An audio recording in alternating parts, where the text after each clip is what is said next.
தேவைக்கு அதிகமாக அனுபவிக்க நினைப்பது,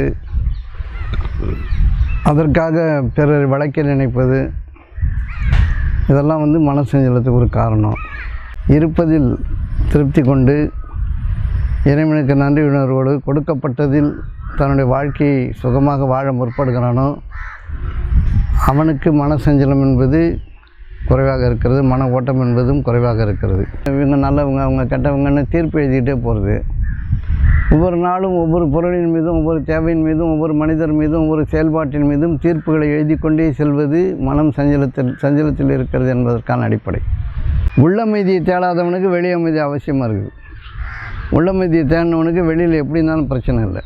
உலகத்தை அமைதியாக வச்சுக்கணும்னு சொன்னால் வெளி உலகத்தை நீங்கள் அவ்வாறு ஏற்றுக்கொள்வதில் இருக்கிறது.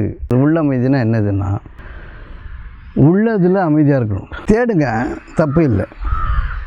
இது வேணும் அது வேணும் தேடலாம், தப்பு இல்லை. அவசரப்படுத்தக்கூடாது, யாரையும் காரணம் காட்டக்கூடாது.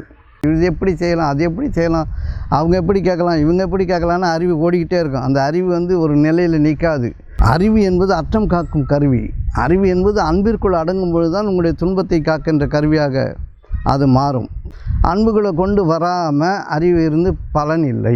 அன்பு என்பது ஏற்றுக்கொள்ளுதல், அன்பு என்பது கொடுத்தல், அன்பு என்பது பணிதல், அன்பு என்பது தன்னை தாழ்த்தி கொள்ளுதல், அன்பு என்பது பிறருக்கு முன்னுரிமை அளித்தல், அன்பு என்பது வலி, அன்பு என்பது தாங்குதல், அன்பு என்பது பொறுமை, அன்பு என்பது நிதானம். எவ்வளோ இருக்குது. இதுக்குள்ளெல்லாம் நீங்கள் இந்த நற்பண்புகளுக்குள்ளே உங்கள் அறிவை கொண்டு வரலைன்னா அறிவு என்ன பிரயோஜனம்? இப்போ நல்வாழ்க்கை வாழறது இயல்பில் இருக்கணும். அந்த இயல்பில் இல்லைன்னா நீங்கள் நன்மக்களோடு சேரணும். அவர்கள் கடிந்து கொள்ளும் பொழுது, அவர்கள் வழிகாட்டும் பொழுது அதை நீங்கள் ஏற்று பணியணும். ஆகவே ஆசீர்வாதத்தின் மீது நீங்கள் நிலையாக இருக்க வேண்டுமென்றால் பெரியோர்களை பணிதல் வேண்டும், பெரியோரை சேர்தல் வேண்டும், நல்லடியார்கள் கூட்டத்தில் சேர்ந்து சேவை செய்ய வேண்டும். எந்தெந்த காலத்தில் எது எது முளைக்கணும், எது எது இருக்கணும், எது எது அழியணும், எது எது பிடுங்கப்படணும், எது எது விதைக்கப்படணும்னு இருக்குது, விதி இருக்குது, பொது விதி இருக்குது.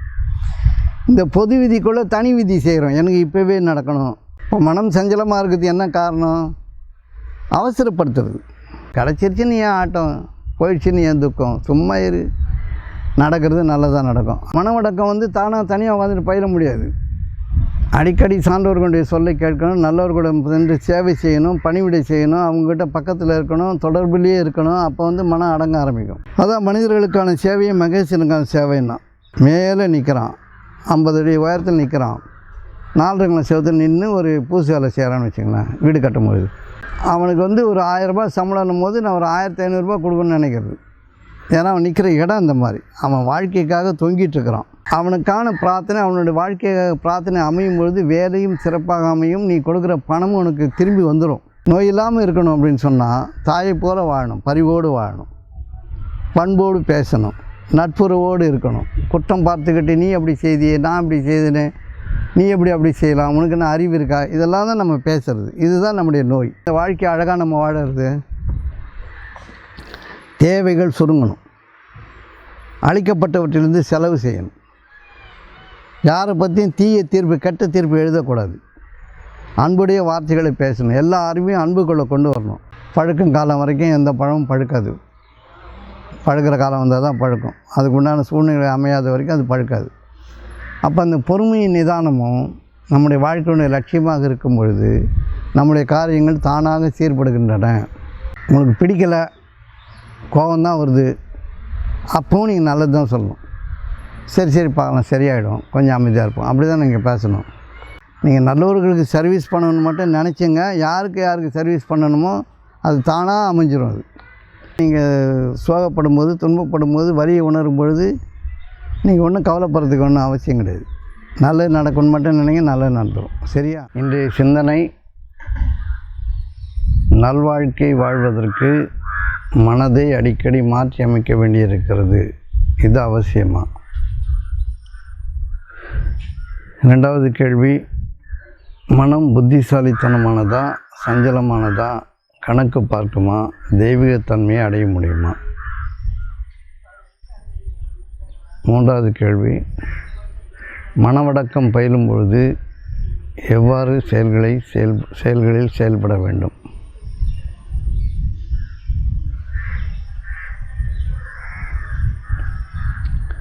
இப்படி கேள்வி இருக்குது. நல்வாழ்க்கை வாழ்வதற்கு மனதை அடிக்கடி மாற்றி அமைக்க வேண்டியிருக்கிறது. இது அவசியமா?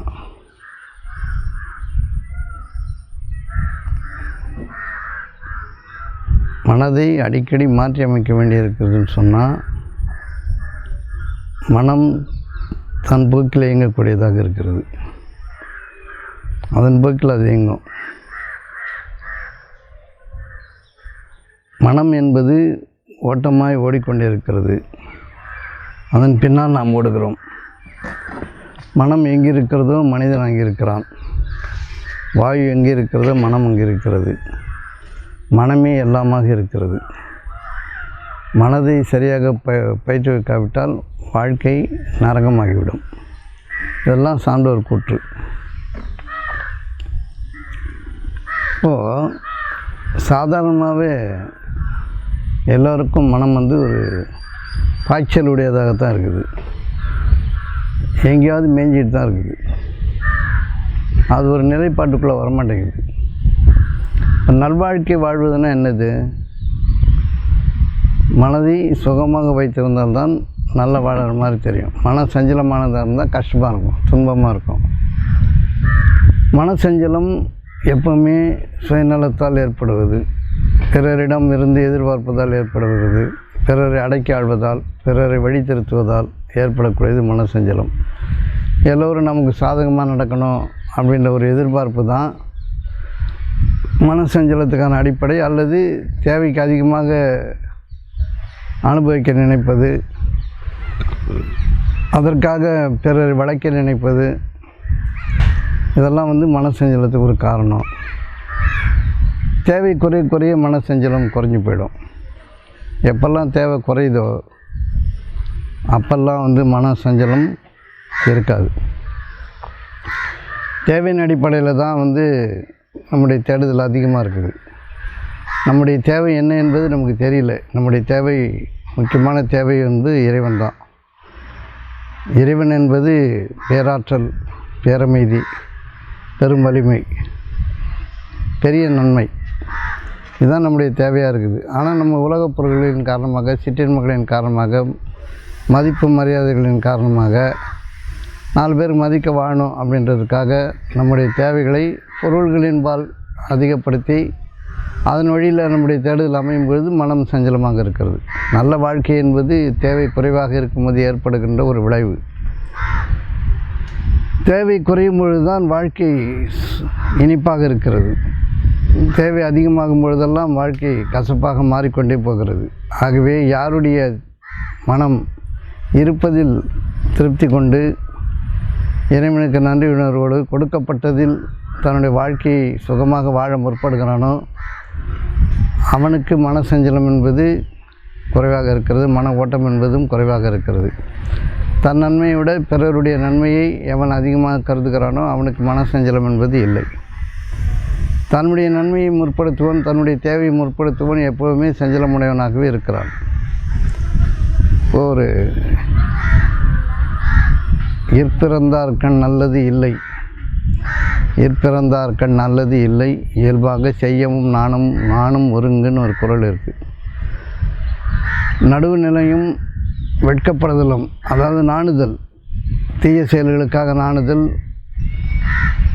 அநியாயமாக எதையும் சிந்திக்காமல் இருப்பதற்காக வெட்கப்படுதல், சிந்தித்து விடக்கூடாது என்பதற்காக யார் வெட்கப்படுகிறானோ அவன் குடிப்பிறந்தவன் என்று வள்ளுவர் கூறுகிறார். நல்ல குடியில் பிறந்தவர்களுக்கு நடுவு நிலைமை தவற முடியாது. அது இயல்பாகவே இருக்கும். நாணுதல் என்பதும் இருக்கும். எந்த ஒரு விஷயத்திற்காகவும் செயலுக்காகவும் தேவைக்காகவும் பிறரிடம் சென்று வற்புறுத்தி வருந்தி கேட்க மாட்டார்கள். தன் வாழ்க்கையை ஒழுங்காக வாழ்வார்கள். அது குடிப்பிறந்தாரிடம் இயல்பாகவே இருக்குமா? அப்படி நல்ல குடியில் பிறந்தவர்களுக்குன்னு ஒரு இயல்பு இருக்கிறதா வள்ளுவம் கூறுவதன் காரணமாக இப்போ நம்ம அலையும் மனம் உடையவர்களாக இருந்தால் நம்முடைய குடிமை, நம்முடைய பிறப்பு நற்பிறப்பாக இல்லை என்பதை நாம் அறிந்திருக்க வேண்டும். அப்போது இது எல்லாம் ஒரு நல்ல ஆச்சாரியனால், ஆசிரியர்களால், குருமார்களால், தூதர்களால் உங்களுக்கு சொல்லப்பட வேண்டும். அடிக்கடி நீங்கள் அதை கேட்க வேண்டும். அப்பொழுதுதான் மனம் சஞ்சலம் என்பது எத்தகைய கொடியது என்பதையும் அது எவ்வாறு உங்களை குப்புற தள்ளிவிடும் என்பதையும் இந்த வாழ்க்கையை குழப்பமாக்கிவிடும் என்பதையும் நாம் அறிந்து எதன்பால் நம்முடைய வாழ்க்கை முற்படுத்த வேண்டும் என்பதை நாம் தெளிவான ஒரு கண்ணோட்டத்தில் கண்டு வாழ்க்கையை செம்மையாக்க முடியும். இது இப்படி புரிஞ்சுக்கணும். நல்ல வாழ்க்கை வாழறது அப்படின்னு சொன்னால் தேவை குறையும் போது தான் நல்ல வாழ்க்கை அமையும். எல்லாவற்றிலும் நம்முடைய தேவை குறைய வேண்டும். தேவை அறச் செய்து சீமானாக்குகிறான் அப்படின்னு வேதத்தில் இருக்குது. தேவை அறச் செய்துன்னா தேவையே இல்லாமல் இருக்கணும். நினைக்கிற தேவையெல்லாம் பெருகிக்கிட்டே போகக்கூடாது, அதிகப்பட்டுக்கிட்டே போகக்கூடாது. இது இருந்தால் நல்லாயிருக்கும், அது இருந்தால் நல்லாயிருக்கும், இவ்வளோ இருக்கணும் அவ்வளோ இருக்கணுன்றதெல்லாம் தேவையில்லை. இருக்கிறது சுகமாக இருக்குது. தேவை என்பது நம்மிடமிருந்து முற்றிலுமாக நீக்கப்பட வேண்டும். எது வேண்டுமோ அது நேரத்திற்கு கிடைத்தால் போதுமானது. நேரத்திற்கு தகுந்த நேரத்தில் சரியான விதத்தில் ஒன்று கிடைத்தால் போதுமானது. அது என்ன கிடைக்கிறதோ அதன் மீது திருப்தி, அதன் மீது நம்முடைய வாழ்க்கையை அமைத்தல். இப்படி நம்முடைய தேவைகளுக்காக நம்முடைய தேடுதலை அதிகப்படுத்தி விடாமல்,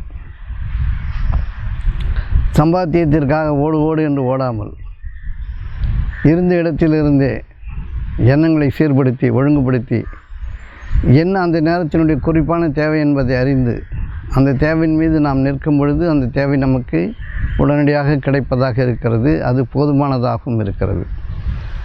ஆகவே நல்வாழ்க்கை வாழ்வது என்பது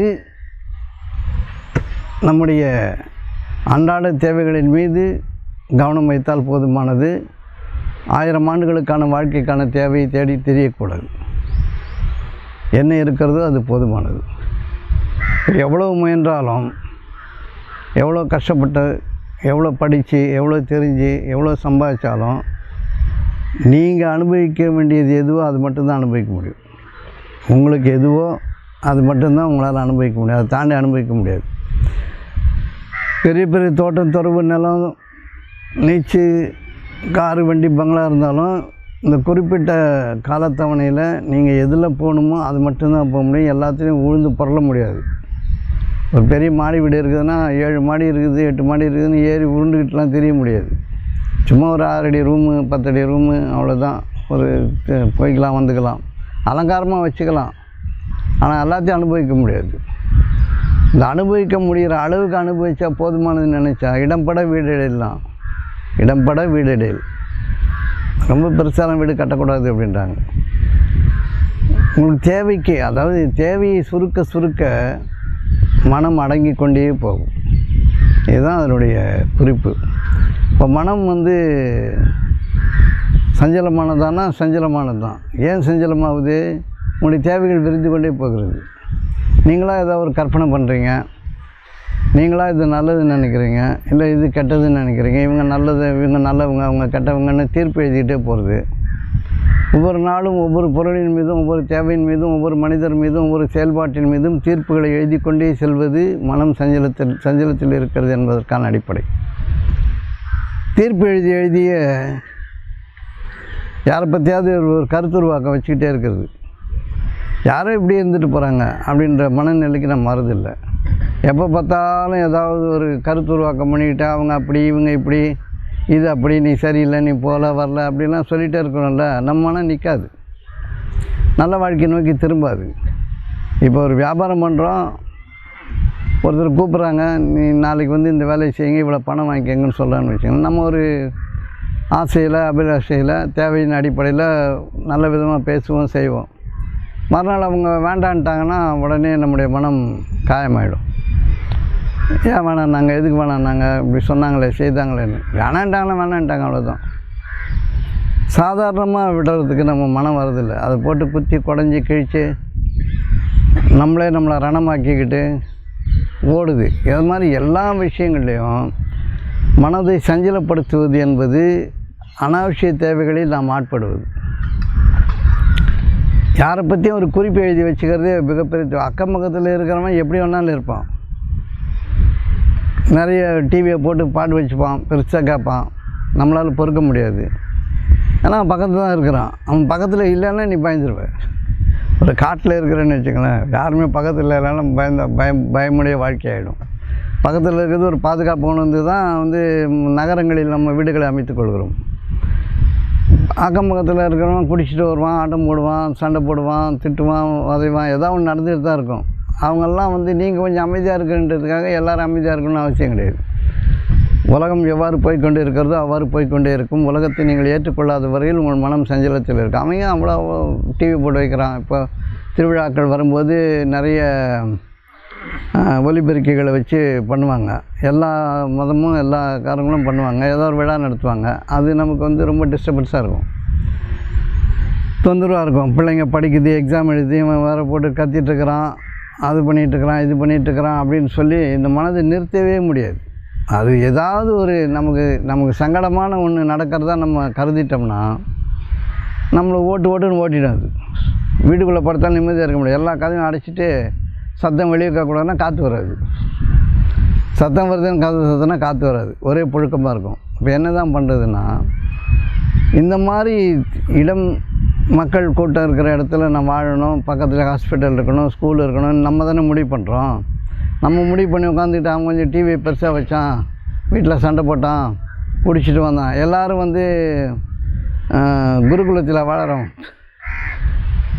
ஒரு குருவினுடைய காலுக்கு கீழே உட்காந்து அவருக்கு சேவை பண்ணிக்கிட்டு இந்த மாதிரி வாழ்க்கை நமக்கு இருக்குது இல்லை. நம்ம அவங்கவுங்க வேலைக்கு போய் ஓடி தெரிஞ்சுக்கிட்டு மனிதர்களுடைய உதவியை நாடிக்கிட்டு எவ்வளோ இக்கட்டான சூழ்நிலையில் இந்த வாழ்க்கை ஓடிட்டுருக்கும் போது நல்ல வாழ்க்கை எப்படி வாழறது? தேவை குறையும் போது வாழும். இப்போ டிவியில் பாட்டு போடணுன்றது அவனுடைய தேவையாக இருக்கும். சவுண்டாக வச்சு கேட்பான். அவன் கேட்குறானு இல்லையே சவுண்டை வச்சு விட்ருவான். அப்போ பக்கத்தில் இருக்கிறவனுக்கு ஒரு எரிச்சலாக இருக்கும். அவங்க அவ்வளோ தொந்தரவு பண்ணுறாங்க, போகிறாங்க வராங்கன்னு. இவனை நிறுத்தவே முடியாது. கொஞ்ச நேரம் நல்மனம் உடையவர்கள் என்ன பண்ணுறாங்கன்னா, அவங்க நினைக்கிறாங்க இது தொந்தரவாக இருக்குதுன்னு அவங்க நினைக்கும்போது அந்த சப்தங்கள் நின்று விடுவதற்கு வாய்ப்பு அதிகமாக இருக்குது. நல்ல எண்ணங்களில் நீங்கள் இறங்கும் பொழுது தான் பிறரை குறை சொல்லாது இருக்கும் பொழுது, குற்றம் சொல்லாது இருக்கும் பொழுது, அவர்களை வசைப்பாடாது இருக்கும் பொழுது உங்களுக்கு சாதகமானவை நிகழ்வதற்கு வாய்ப்புகள் அதிகமாக இருக்குது. மனசஞ்சலம் என்பது நம்ம தேர்ந்தெடுத்துட்ட வாழ்க்கையினுடைய அடிப்படையில் இருக்குது. நம்ம தான் அதை தேர்ந்தெடுக்கிறோம். இப்படி இருக்கணும், அப்படி இருக்கணும்னு சொல்லிட்டு நம்ம தான் அதை முடிவு பண்ணுறோம். முடிவு பண்ணிவிட்டு அக்கம் பக்கம் அமைதியாக இருக்கணும்னு எப்படி முடியும்? அமைதியாக இருக்கணும்னா அமைதியாக இருக்க இடத்துக்கு போயிடணும். அங்கே போனாலும் காக்கா, குருவி, சிங்கம், புலி எல்லாம் கத்த தான் செய்யும், வண்டு ரீங்காரமிடும். உள்ளமைதியை தேடாதவனுக்கு வெளி அமைதி அவசியமாக இருக்குது. உள்ளமைதியை தேடினவனுக்கு வெளியில் எப்படி இருந்தாலும் பிரச்சனை இல்லை. உள்ளமைதி இல்லாதவன் ஒரே குறைபாடாக பாடிக்கிட்டு தன்னுடைய வாழ்க்கையை அசிங்கமாக்கி பிறருடைய வாழ்க்கையும் செத்த எலி மாதிரி அசிங்கமாக்கி விட்டுரும். தானு நாரி பிறரை நார வச்சிரும். இப்போ எப்படி வந்து இந்த மனம் சஞ்சலமாகுதுன்னு சொன்னால், வெளியில் எல்லாம் அமைதியாக இருக்கணும். வெளியில் எப்படி அமைதியாக இருக்கும்? உலகம் உருண்டு கொண்டு இருக்கிறது. உலகம் ஓசைகளால் ஆனது. ஓசையே இல்லைன்னு வச்சுங்க, உலகம் எங்கே தானே தெரியாது. சத்தம் இல்லைன்னு தெரியுமா? உலகம் எங்கே தானான்னு தெரியாது. உலகம் ஓசைகளால் ஆடுது. ஓசைகளால் உருண்டு கொண்டு இருக்கிறது. சப்த உலகம், சப்தத்தினால தான் உலகம் இருக்கிறதே தெரியுது. இரவில் எழுந்து நல்லா மொட்டை மாடிக்கு போய் பாருங்களேன், நிசப்தமாக இருக்கும். அந்த நிசப்தம் வந்து உங்களை அழுத்துவதாக இருக்கிறது, அச்சம் தருவதாக இருக்கிறது. ஆனால் சில சப்தங்கள் வரும்போது ஒரு பாதுகாப்பாக இருக்குது. இப்போ தனிமையில் யாராவது ஒருத்தன் வாழறான்னு வச்சுங்களேன், தனியான இடத்துல வாழறான்னு, தனியாக யாருமே இல்லாத இடத்துல வாழறான்னு வச்சுங்களேன், அவனுக்கு வந்து தானாக பேச ஆரம்பிச்சிடுவான், பாட்டு பாடுவான், சீட்டி அடிப்பான். ஏன்னா அந்த சப்தம் தான் அவனுக்கு ஒரு பாதுகாப்பு. இப்போ வந்து ஒரு நல்ல வீட்டில் நம்ம நிறைய இருக்கும்போது நாய் குலைச்சின்னு வச்சுக்கலாம், சப்தமாக இருக்கும். என்ன அந்த நாய் குலைக்குது அப்படின்னும். இப்போ தனியாக இருக்கிற நாய் குலைச்சின்னு வச்சுக்கோங்க, ஏதோ ஒரு சப்தம் அவனுக்கு ஆறுதலாக இருக்கும். பள்ளி கத்தினா கூட ஆறுதலாக இருக்கும். அந்த சப்தம் தான் அவனை பாதுகாப்பாக வைத்திருக்கிறது. சப்தம் இல்லைன்னா நிசப்தம் தான் தாங்க முடியாது. அதனுடைய அழுத்தம் ரொம்ப ஜாஸ்தியாக இருக்கும். நிசப்தமாக இருக்கும்போது இருந்து பாருங்கள், உங்களை நீங்களே ஒத்துக்க மாட்டீங்க, பயமாக இருக்கும். அதனால் மனசஞ்சலம் என்பது வெளி உலகத்தை நீங்கள் அமைதியாக்க முயல்வது. வெளி உலகத்தை அமைதியாக்க முயல்வது. அப்போ மனசஞ்சலம் இருக்கத்தான் செய்யும். வெளி உலகம் அமைதி ஆகாது. அதுவாக சோர்வடைந்து ராத்திரியில் தூங்கிட்டால் வழியே கிடையாது. ராத்திரியில் கூட 11 மணி 12 மணி வரைக்கும் பக்கத்தில் டிவி போடுவோம். அது உங்களுடைய உறக்கத்திற்கு தடையாக இருக்கிற மாதிரி நம்ம ஃபீல் பண்ணுவோம். ஆனால் அவங்க வந்து ரொம்ப சந்தோஷமாக அதை கடத்திட்டு இருப்பாங்க. அதனால் வெளி உலகம் என்பது தன் போக்கில் இயங்குவது. அதுக்கு வரைமுறை சட்டத்திட்டங்கள் எல்லாம் அரசாங்கம் வச்சுருக்கு, காவல்துறை வச்சுருக்கு. இவ்வளோ நேரம் வைக்கலாம், இவ்வளோ நேரம் போகலாம் அப்படின்லாம் சட்டம் இருக்குது. ஆனால் தன்னுடைய வீட்டுக்குள்ளே வந்து அனுபவிக்கிறத வந்து யாரும் தடுக்க முடியாது. இப்படி மனம் நொறுங்கி போகிறது நமக்கு. மனம் சஞ்சலமாக தான் இருக்குது. ஏன்னா வெளி உலகத்தை நாம் அமைதியாக்க முயலுகிறோம். அது ஒரு நாளும் நடக்காத ஒன்று. உள் உலகத்தை அமைதியாக்கலாம். உங்களுடைய உள் உலகத்தை அமைதியாக வச்சுக்க முயற்சி பண்ணலாம். உள் உலகத்தை அமைதியாக வச்சுக்கணும்னு சொன்னால் வெளி உலகத்தை நீங்கள் அவ்வாறு ஏற்றுக்கொள்வதில் இருக்கிறது. அது இருக்குது, அவ்வளோதான். அவங்க அப்படி தான் இருப்பாங்க. அவங்க வந்து பக்கத்தில் இருக்கும், சத்தம் தான் போடுவான், சண்டை தான் போட்டுட்ருப்பான், குடிச்சிட்டு தான் வருவான், ஏதோ ஒன்று இல்லை நிறைய பாட்டு பாடுவான், ஆட்டம் ஆடுவான், ஏதோ ஒரு காரியம் நிகழ்ந்து கொண்டு தான் இருக்கும். இந்த மாதிரி நேரத்தில் நம்ம உள்ள அமைதியாக இல்லைன்னா வெளி உலகத்தில் ஒரு துரும்பு விழுந்தாலும் ஒரு இலை உதிர்ந்தால் கூட கடுப்பாக இருக்கும். ஒரு சின்ன காக்கா கத்தினாலும் கடுப்பாயிடும். ஏன்னா உள்ள அமைதி இல்லை. உள்ள அமைதியை தேடுவது நம் வாழ்க்கையினுடைய லட்சியமாக இருக்கிறது. அது உள்ள அமைதினா என்னதுன்னா, உள்ளதில் அமைதியாக இருக்கணும். எது உள்ளதோ எது இருக்கிறதோ அது இருக்குது, அவ்வளோதான். இப்படி உங்கள் மனசை நீங்கள் பயிற்றுவிக்கணும். இப்படி தான் இருக்குது. அது நீங்கள் மாற்ற முடியாத ஒன்று வந்து ஏன் சஞ்சலப்படணும்? மாற்ற முடியணுன்னா பக்கத்து வீட்டுக்காரன் வேகமாக டீ வச்சா போய் சட்டை பிடி, ஏண்டா வைக்கிறேன்னு கேட்க தைரியம் கிடையாது. அப்புறம் எதுக்கு தனியாக புலம்புற? ஐயோ அவன் அப்படி பண்ணுறான். ஏன்னா உங்களுக்கு தான் பயம் இருக்குதுல்ல. இல்லை நெறிப்படுத்தவும் முடியாது, நேர்படுத்தவும் முடியாது, சண்டை போடவும் முடியாது. அப்போ அந்த காரியத்தை தடுக்கவே முடியாத நேரத்தில் புலம்பல் எதுக்கு? அப்போ நல்லெண்ணத்தின் அடிப்படையில் நமக்கு இது தொந்தரவாக இருக்கும்போது, அவங்களுக்கு அது சந்தோஷமாக இருக்கும்போது, ஒருத்தருக்கு சந்தோஷம் ஒருத்தருக்கு தொந்தரவு. இப்போ சந்தோஷப்படுறவனுடைய இதை வந்து நம்ம தடுக்க முடியாது. நேராக போய் கேட்கவும் முடியல, அவனை நெறிப்படுத்தவும் முடியல, நேர்படுத்தவும் முடியல, நல்லது சொல்லவும் முடியல. அவனுடைய அட்டகாசம் அவன் இருக்கிறான். அவனை போய் எப்படி நீங்கள் ஆளுமை செய்வது? நம்ம புலம்பும் பொழுது நம்முடைய மனம்தான் சஞ்சலமாகுது. அது அவங்களுக்கு தெரியவே தெரியாது. சம்மந்தப்பட்டவங்களும் அது தெரியாது. நம்ம இப்படி காயமாகறோம், வலிக்குது, எரியுது, புண்ணாகுது, புலம்பலாகுதுன்னா அவங்களுக்கு தெரியாது. நம்ம சாப வார்த்தைகளே சொல்லுவோம். அவன் விளங்குவானா, அவன் இன்னொருத்தருக்கு இப்படி தொந்தரவு பண்ணிகிட்ருக்கிறான். அறிவுன்னு ஒன்று இருக்குதான்னு சொன்னால், நீங்கள் வந்து கேடான வழியில் இருந்துட்டு சொன்னீங்கன்னா இந்த கேடு மொத்தம் முதல்ல உங்களுக்கு தான் வந்துடும். விளங்குவானான்னீங்கன்னா நீங்கள் விளங்காமல் போயிடுவீங்க. ஏன்னா இதே கேட்டில் பொறுமை என்பதை இழந்து புலம்புவதில் இருப்பதும் நேர்வழியில் இல்லை. பொறுமை இல்லாதவன் புலம்ப ஆரம்பிச்சிருவான். அவன் நேர்வழியிலே இல்லை. அவன் விளங்குவானான்னு அவன் கேட்டாலும் இவன் தான் விளங்காமல் போடுவான். முதல்ல இவனுக்கு எதுவுமே விளங்காது, சொன்னாலும் புரியாது. அவன் தான் தெரியாமல் சந்தோஷமாக இருக்கிறான். நீ தான் வந்து கஷ்டத்தில் இருக்கிற. அப்போ வந்து சாப வார்த்தைகளை நீங்கள் கூறுவது என்பது நீங்களே உங்களை சபித்துக் கொள்கிறீர்கள் என்பதற்கான அடையாளம். தடுக்கணுன்னா போய் தடுத்து பார்க்கணும். அதுதான் முடியல. அப்போ நல்ல வார்த்தைகளை தான் நீங்கள் பேசணும். சரி, அவங்க கேட்டுட்ருக்குறாங்க, நல்லது. நம்ம கொஞ்சம் கஷ்டமாக இருக்குது, கடவுள் வந்து நல்ல வழிப்படுத்தணும் அப்படின்னு தானாக சப்தம் குறையிறதுக்கான வாய்ப்பு அதிகம். தன் மனதை நேர்வழிப்படுத்த தெரியாதவன் மன சஞ்சலத்தில் இருக்கிறான். மனத்துக்கண் மாசிலனாதல் அனைத்தரன் ஆகல நேர பெற. மனதை ஒழுங்குபடுத்துவது. மனமே எல்லாமாக இருப்பதால், மனமே வாழ்க்கையை தீர்மானிப்பதால், இந்த மனதை ஒழுங்குபடுத்துதல் என்பது உள்ளமைதியில் இருக்கிறது. உள்ளதில் அமைதியாக இருங்கள். எது இருக்கிறதோ அதில் அமைதியாக இருங்கள். இது இருக்கிறது. இப்போ சண்டை நடக்குது, கலவரம் நடக்குது, போது வருது, ஒரே திருவிழா நடக்குது, சதமாக இருக்குது, கூட்டமாக இருக்குன்னா அங்கே தான் நீங்கள் விரும்பி தான் போனீங்க. அந்த இடத்துக்கு விரும்பி தான் நம்ம அந்த இடத்துக்கு போனோம். அப்போ கோயில் பக்கத்தில் இருக்கணும், குளம் பக்கத்தில் இருக்கணும், நம்முடைய சினிமா தேட்டர் பக்கத்தில் இருக்கணும், கடைக்கண்ணி பக்கத்தில் இருக்கணும், மார்க்கெட் பக்கத்தில் வீடு இருந்தால் நல்லாயிருக்கும். அப்படி தான் நம்ம தான் தீர்மானம் பண்ணுறோம். அப்போ ஜனசந்தடி இருக்கிற இடத்துல சப்தங்கள் அதிகமாக இருக்கும். இதை நீங்கள் பொறுத்துக்கணும். இருக்கிறதுல அமைதியை தேடுவது உள்ளமைதி. என்ன உள்ளதோ அதில் அமைதி. அந்த அமைதியை இழந்தவனுக்கு வாழ்க்கை நரகமாகிடும். எதுக்கத்தான் சண்டை போடுவான், வீட்டையே நரகமாகி விட்டுருவோம். வீட்டுக்குள்ளே குழந்தைங்க கத்தும், போகும், வரும், பாத்திரம் விழும், பண்டை விழும். இவன் உட்காந்துக்கிட்டு ஆஃபீஸ் கணக்கு ஏதோ எழுதினு இருக்கும்போது டம்மால்னு ஏதோ ஒரு பாத்திரம் விழுந்தேன்னா இவனுடைய மனம் உடஞ்சி போயிடும். துண்டு பாத்திரம் உடையதுக்கு முன்னாடி இவன் மனம் உடஞ்சிடும். ஒரே நாய் கத்தி பேய் கத்துவான். இப்படி இருக்கும்பொழுது மனம் சஞ்சலமானது என்பதற்கான அடிப்படை நம்முடைய தேவைகள் சுருங்காத வரை நடப்பதாக இல்லை. மனம் சஞ்சலத்திலேருந்து மீளணும்னா நம்முடைய தேவை சுருங்கணும். தேவை சுருங்கணும்னா உலகத்தை அவ்வாறு ஏற்றுக்கணும். இருக்கிறதுல வாழ பழகிக்கணும். நிம்மதி என்பது அறிவை அதிகம் பயன்படுத்தி யாரையாவது தூண்டிக்கிட்டு இருக்கிறதில்ல. நம்முடைய அறிவை நமக்காக பயன்படுத்துவது. நாம் எதில் வாழ வேண்டுமோ அதை நாம் தீர்மானிப்பது. அப்போ நிம்மதி என்பது வரும். இப்போ பெரியவங்கள்லாம் சொல்கிறத பார்த்தா நல்ல குடியில் பிறந்தவன் நல்கூர்ந்தாரானாலும் இல்லைன்னா மாட்டாரை சேர்ந்துன்னு இருக்குது.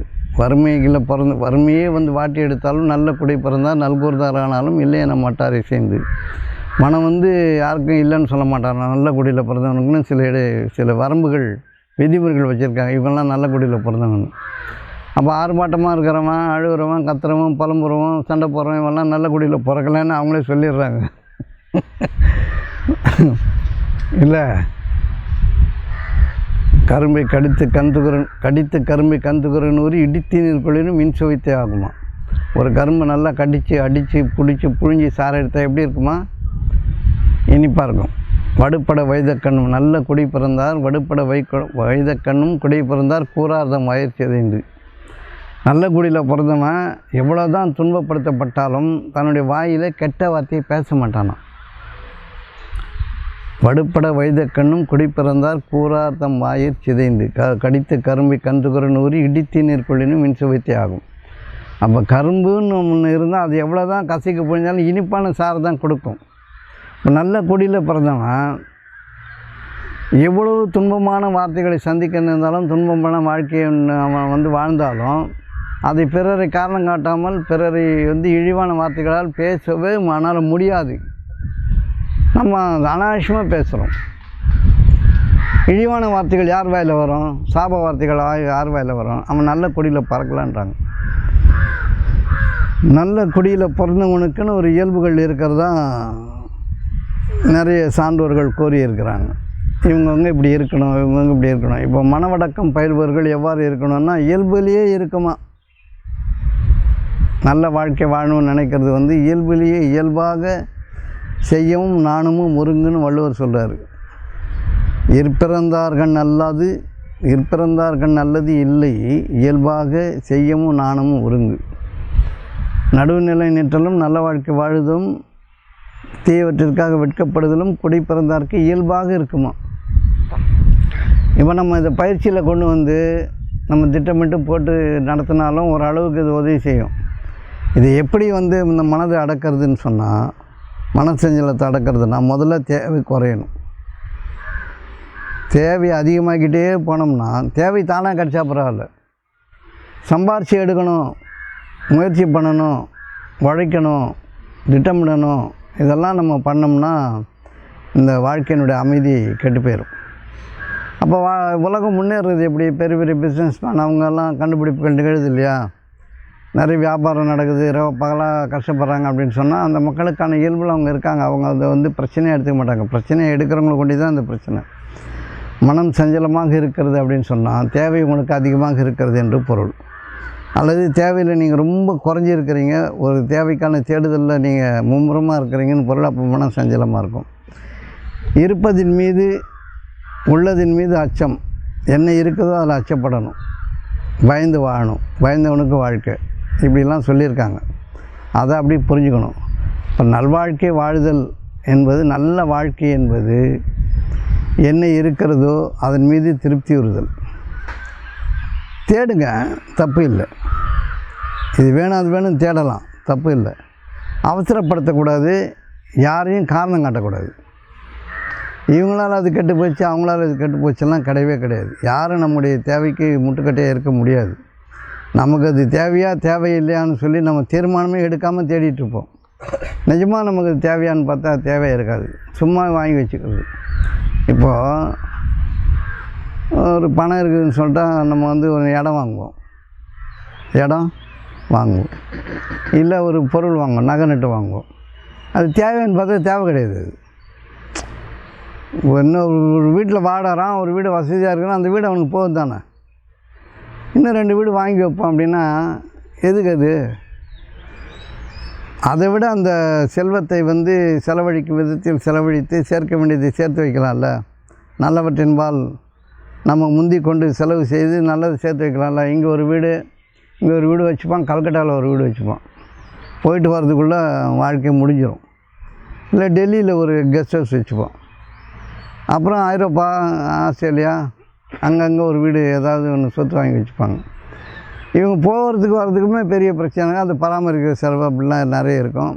அந்த வீடு என்னாச்சு ஏதாச்சுன்னு வாங்கி வச்சுட்டு வயிற்றில் கட்டிக்கிட்டு ஒரே புலம்பிட்டு இருக்கிறவங்க அதிகம் பேர் இருக்கிறாங்க.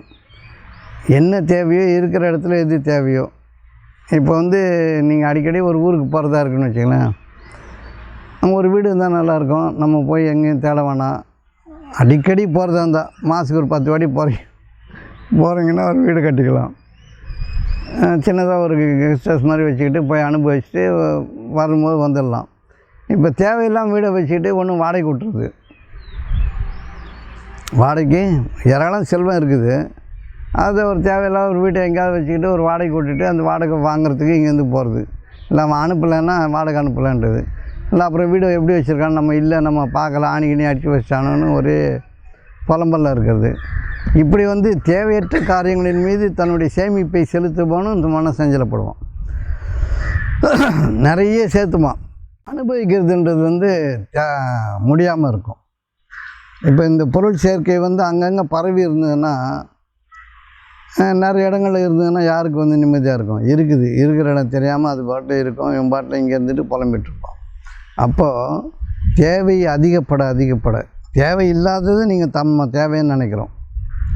எது போதும்னு நினைக்கிறோமோ அங்கேருந்து நம்முடைய வாழ்க்கை புதியதாக இருக்கும், சிறப்பானதாக இருக்கும், அழகியதாக இருக்கும். இப்போ இந்த பொருள் சேர்க்கையும் பணம் சேர்க்குறதும் வசதிகளை சேர்க்குறதும் வாய்ப்புகளை சேர்க்குறதுமாவே வாழ்க்கை ஓடிச்சுன்னு வச்சுக்கோங்க. இதில் என்ன நிம்மதி இருக்க முடியும்? நீ என்ன நல்ல வாழ்க்கை வாழ முடியும்? பொருளை சேர்த்து எவ்வளோ பெருக்குனீங்கன்றது கேள்வியாக வராது. அது எவ்வளோ ரூபா வச்சுருந்தீங்கன்னு உங்களுடைய காலம் முடியும் பொழுது பிரபஞ்சம் உங்களை அப்படி கேட்காது. எவ்வளோ சேர்த்து வச்சுருந்தேன், என்ன அனுபவிச்சேன்னு கேட்கும். எதை நீ அனுபவிச்ச, எதன் மீது நீ வாழ்ந்த, யாருக்கு எதை கொடுத்த, யாருக்கு நிம்மதியை கொடுத்த, இந்த கேள்வியெல்லாம் உங்களை நோக்கி வரும். இதுக்கு பதில் சொல்லவே முடியாது. எனக்கு லண்டனில் ஒரு அரண்மனை, இதில் இந்தோனேஷியாவில் ஒரு பெரிய பேலஸ் இருந்து அதான் ஒன்று சொல்லிகிட்டே இருந்தது. நீ என்ன பண்ணன்னு கேட்டால் ஒன்றும் பண்ணலை அப்படின்னா, சரி அங்கே போகணுன்னு காட்டுவாங்க ஒரு இடம்.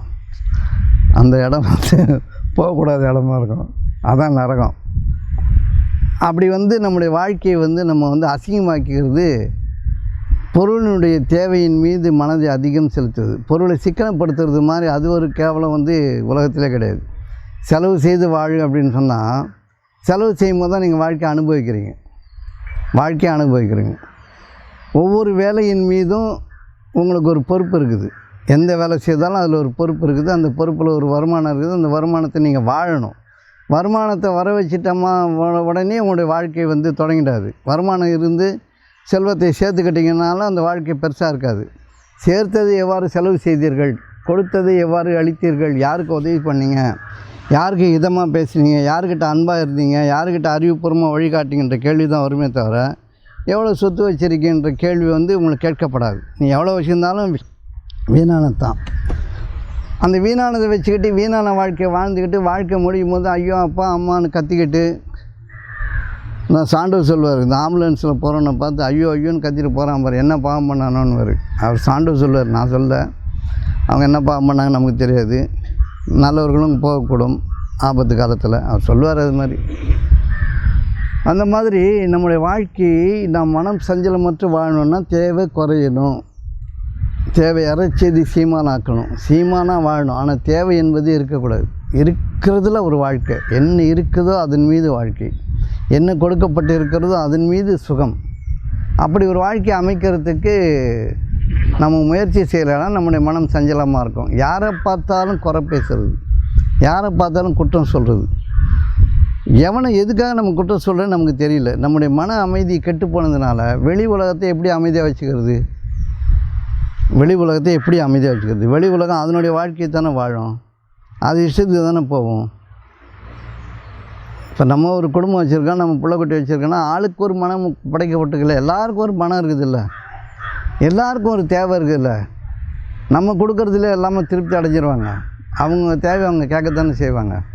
அப்போ நாம் வந்து அமைதிப்படுத்த முயல்வது என்பது நம்மளை தான் அமைதிப்படுத்தணும். வெளி உலகத்தை எவ்வாறு அமைதிப்படுத்துது? இப்போ இந்த காக்கா கத்துது, இதுன்னா எவ்வளோ தூரம் போய் பற்ற முடியும்? அது பாட்டில் கத்துது. அது கத்துறது அதனுடைய சுதந்திரம், அதனுடைய இயற்கை. இந்த உலகம் அதற்காகவும் படைக்கப்பட்டு இருக்கிறது, அதற்கான உணவும் அங்கே இருக்கிறது, அதற்கான வாழ்க்கையும் அங்கே இருக்கிறது. இது நம்ம ஏற்றுக்கணும்ல.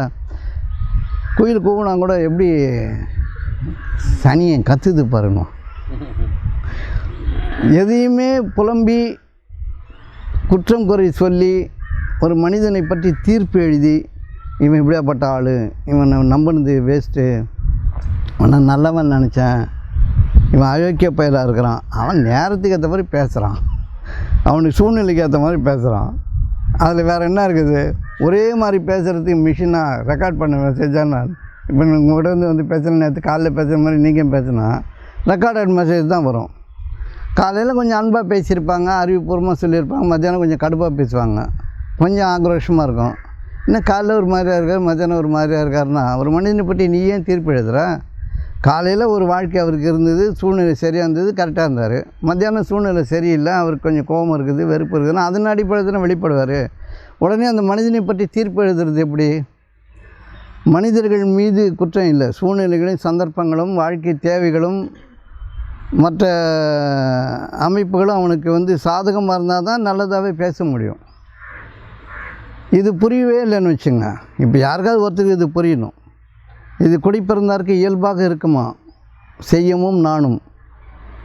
செய்யமும்னா நடுவாக நிற்கிறது, சரியான சமநிலையில் தன்னை வச்சுக்கிறது. சமநிலை தவறியவன் தான் எப்பவுமே தீர்ப்பு எழுதுவான், தன்னை கோபமாக வச்சுப்பான், கோபத்தை வெளிக்காட்டவும் முடியாது. இப்போ நான் சொன்ன மாதிரி நீங்கள் ஒருத்தருக்கு உங்களை எதிராக இருக்கிறாருன்னா போய் கேட்குறதுக்கு உங்களுக்கு பலம் இருக்காது, அவரை வழி திருத்தவும் முடியாது, நேர் வழி சொல்லவும் முடியாது. அவர் இஷ்டத்துக்கு அவர் இருக்கார், அவரை போய் நீங்கள் என்ன சொல்லுவீங்க? நீங்கள் உங்களை அமைதிப்படுத்திக்கிறது தவிர இல்லை. இந்த வாழ்க்கை நமக்கு புரியாமல் போனால் நம்மளால் யாருக்கும் பிரயோஜனம் இல்லை. இப்போ நல்ல வாழ்க்கையை வாழ்வதற்கு அன்பு அடிப்படையாக அறிவு அடிப்படையான்னு கேட்குறாங்க. அன்பு தான் அடிப்படையாக இருக்க முடியும். அறிவு நேரத்துக்கு ஏற்றவன் மாறக்கூடியதாக இருக்குது. எல்லா அறிவும் அன்புக்குள் அடக்கமாகி விடுகிறது. எனவே அறிவு வச்சுக்கிட்டு வாழ முடியாது. அறிவை அன்புக்குள் கொண்டு வராத வரைக்கும் அறிவு இருக்கட்டும் ஒரு பக்கம். ஒருத்தர் காலிலேருந்து நல்லதாக இருந்தார், மதியானம் மாறிட்டாருன்னா அவர் அறிவுபூர்வமாக உணர்ந்து பார்த்தா சண்டை தான் வரும். உங்களுடைய அறிவுபூர்வமாக அலசி ஆராய்ஞ்சு பார்த்தீங்கன்னா ஏன் இப்படி மாறினார், எதுக்கு அப்படி பேசுகிறாரு, ஏன் இந்த மாதிரி பொய் சொல்கிறாரு, ஏன் இந்த மாதிரி ஏமாத்துறாரு, நல்லா தானே இருந்தார் அப்படின்னு நம்ம நினைக்கிறோம். அது அறிவு, அறிந்து விட்ட ஒரு செயல்பாடு. அது அன்புக்குள்ளே கொண்டு வரணும். அன்புக்கும் உண்டோ அடைக்கும் தாழ், அன்பிற்கும் உண்டோ அடைக்கும் தாழ். இப்போ ஏதோ ஒரு விஷயம் நடக்குது, நல்லதாக இருந்து உறவு பிரிகிற மாதிரி சூழ்நிலாம் வரும். அன்பிற்குள் கொண்டு வந்துட்டோன்னா அந்த உறவு பிரியாது. உங்களை நம்ப வச்சு ஒருத்தன் ஒரு பேச்சு பேசுகிறான்னு வச்சுக்கோங்களேன், மதிப்பு மரியாதை நடத்துகிறான்னு வச்சுங்களேன், நம்ம ரொம்ப நம்பி இருக்கிறோம். அவன் திடீர்னு எதிராக திரும்புகிறான், அவனுடைய ஒரு சொல் எதிராக திரும்புதுன்னு வச்சுங்களேன், அறிவுபூர்வமாக யோசித்தோம்னா பகைமை வந்துடும். இவ்வளோ நாள் வச்சுருந்த நட்புக்கு கேடு வந்துடும். இந்த சூழ்நிலைக்கு அவன் அப்படி பேசியிருக்கான், அவ்வளோதான். ஏன் இப்படி எதிராக பேசணும்? இந்த சூழ்நிலை ஏதோ ஒரு தப்பான சூழ்நிலை அவருக்கு அமைஞ்சிருக்கும், இல்லை நம்ம ஏதோ தப்பாக நடந்திருப்போம், நம்ம சரியாக புரிஞ்சுக்காமல் போயிருப்போம், அவ்வளோதான் அது காரணம். அது அன்பிற்குள் கொண்டு வந்தால் தான் அந்த உறவு நிற்கும். அதுக்கப்புறம் அவங்களால ஏற்படக்கூடிய நல்லதெல்லாம் நடக்கும். நம்ம உடனே அறிவுபூர்வமாக சிந்தித்து குற்றவாளி குண்டை ஏற்றி எதிராளியை சின்னாபின்னமாக்கி விட்டுருவோம், தீர்ப்பு எழுதிடுவோம், அயோக்கிய பைய அப்படின்னு, இவன் சரியாகவே இல்லை, அவன் ஏமாற்றிட்டான் அப்படின்னு சொல்கிறோம் இல்லையா? இது மூணுமே நீங்கள் சந்திப்பீர்கள். அயோக்கியத்தனன்றதையும் நீங்கள் சந்திப்பீங்க, ஏமாத்தினதையும் சந்திப்பீங்க, அவனை பற்றி என்னென்ன விமர்சனங்கள் எழுதினீங்களோ அது எல்லாத்தையும் நீங்கள் அவனாலே சந்திப்பீங்க. அப்போ உங்களுக்கு கேடான வாழ்க்கை உங்களுக்கு தீர்மானம் ஆகிடுது. இந்த கெட்ட வாழ்க்கையை தேர்ந்தெடுப்பதே நம்ம தான். உலகம் அதன் போக்கில் போகுதுன்னா அதன் போக்கில் அனுமதிக்கிறதா, நீங்கள் அனுமதிக்கணும் கூட அவசியம் இல்லை, அது பாட்டில் போவோம். இப்போ சட்டத்திட்டங்கள் இருக்குது, வரம்புகள் இருக்குது. ரெட் லைட் போட்டால் நிற்கணும் அப்படின்றது என்னது? சட்டம்.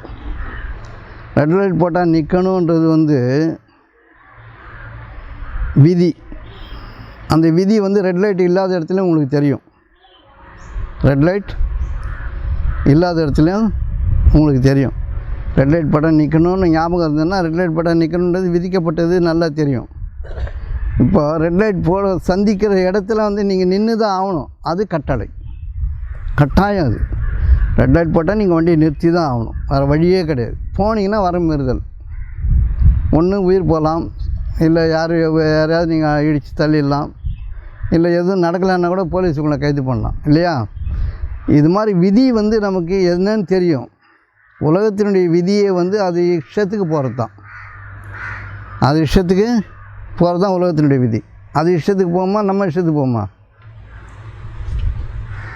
அதனுடைய இயல்புக்கு போகும். அது விதி. உலகம் இவ்வாறு தான் இருக்கிறது என்பது விதிக்கப்பட்டு இருக்கிறது. ஒரு ஆட்டம் பாட்டம் கூச்சல் குழப்பம் சண்டை வம்பு வழக்கு போர் அடிதடி நல்ல பேச்சு நியாயமான பேச்சு ஆன்மீகம் அழகு அருவருப்பு எல்லாம் கலந்து உலகம் ஒரு உருட்டையாக உருண்டுட்டு ஓடிட்டுருக்குது. அது விதி. கட்டளைனா என்னது? நீ ஒழுங்காரு. கட்டளைனா நீ ஒழுங்காரு. உன்னை நீ கட்டி ஆண்டுகொள். நல்லதை பேசு, நல்லதை கொடு, நல்லதை செய், நல்லதை பார். இது கட்டளையாக இருக்குது. இந்த கட்டளை நீங்கள் மீற முடியுமா? முதல்ல கட்டளை நமக்கா இன்னொருத்தருக்கா? நமக்கு தான். நம்ம தான் ஒழுங்காக இருக்கணும், நம்ம தான் நல்ல பேச்சு பேசணும், நம்ம தான் நல்லதாக பார்க்கணும். உலகத்தை போய் கண்டிக்கிறது, கட்டுப்படுத்துறது, ஆள முயற்சிக்கிறது, அல்லது சாப வார்த்தைகளை சொல்வது, கேடான வார்த்தைகளை பேசுவது, ஏன் இப்படி படைக்கப்பட்டது, ஏன் இப்படி இருக்கணும்னு கேட்டால் இது உன் வேலையாது? மாற்றி தான் பாரு. உன்னால் மாற்ற முடிஞ்சால் மாற்றிப்பார். யார் வாயாவது மூடிப்பார். மூட முடியுதா பாரு? மூடவே முடியாது. உலவாயை மூடினாலும் மூடலாம், ஊர் வாயை மூட முடியாதுன்னுவாங்கள. அது எப்படி மூட முடியும்? அப்போ மனசஞ்சலம் என்பது நமக்குள் அடக்கம் இல்லாமல் இருப்பது. அடக்கமுடையார் அறிவுடையார், அடக்கமுடையார் எல்லாம் உடையார், அடக்கமுடையவர் அமருள் வைக்கப்படும். அடக்கம் என்பது தனக்குள் வாழ்வது, தன்னைத்தான் ஆள்வது. தன்னையும் ஆள தெரியாதவன் ஏதோ ஒரு பேச்சு பேசினாலும் கொண்டாடி கேட்டு சொல்கிறான்வான். இவன் தன்னை ஆளாதவன். வீட்டில் ஒரு வார்த்தை கேட்டு சொல்கிறான். தன்னை ஆள தெரியாதவன் ஏன் இன்னொருத்தர் கேட்கணும்? தனக்குண்டான கடமையை தானே ஆற்றும் வலிமை இல்லாதவன் இன்னொருத்தர்கிட்ட போய் கேட்டு சொல்கிறேன்னு சொன்னேன்னு அர்த்தம். அப்போ இன்னொருத்தர் பொருள் நீ வாழ்ந்துட்டுருக்கிறான்னு அர்த்தம். அல்லது நீ வந்து எதிராளியை கேவலப்படுத்துகிறேன்னு அர்த்தம். உனக்கே அந்த சக்தி இல்லாத போது நீ எப்படி வந்து இன்னொருத்தர் கேட்டு நீ எப்படி செய்ய முடியும்? இன்னொருத்தர் வந்து அதை எப்படி செய்ய முடியும்? தன்னை ஆள்பவன் சுதந்திரமானவன், தன்னை ஆள்பவன் சுதந்திரமானவன், தன்னை கட்டுப்படுத்தி கொள்பவன், பிறருக்காக வாழ்க்கையை அர்ப்பணிப்பவன், இவன் சுதந்திரமானவன். பிறரை ஆள நினைப்பவன், பிறரை கட்டுப்படுத்த முயல்பவன், பிறர் இப்படி இருக்கணும்னு சொல்கிறவன், இப்படி தீர்ப்பு எழுதுகிறவன்லாம் வந்து இவர்கள் தான் அயோக்கியர்கள். அயோக்கியம்னா என்ன தெரியுமா? யோக்கியம்னா இணைதல். யோக்கியம்னா மனதும் இதயமும் இணைதல், அது யோக்கியம். அயோக்கியம்னா ரெண்டும் தனித்தனியாக இருக்குது. இதயம் ஒரு மாதிரி இருக்கும், மனம் ஒரு மாதிரி இருக்கும். அப்போ பிறரின் மீது தன்னுடைய கட்டுப்பாடுகளை விதிப்பவன். அது யார் செய்யணும்? பிறரின் மீதுனா அரசாங்கம் மட்டும் தான் செய்யணும். ஒரு பொதுவான அரசாங்கம் வந்து நீ இப்படி இருக்கலாம்னு பிறர் மீது கட்டுப்பாடுகளை விதிக்கலாம். ஒரு தனி மனிதன் எப்படி வந்து நீ இப்படி இருக்கணும்னு சொல்ல முடியும்? தனி மனிதன் வந்து சொல்லலாம், இப்படி இருந்தால் நல்லதுன்னு சொல்லலாம்.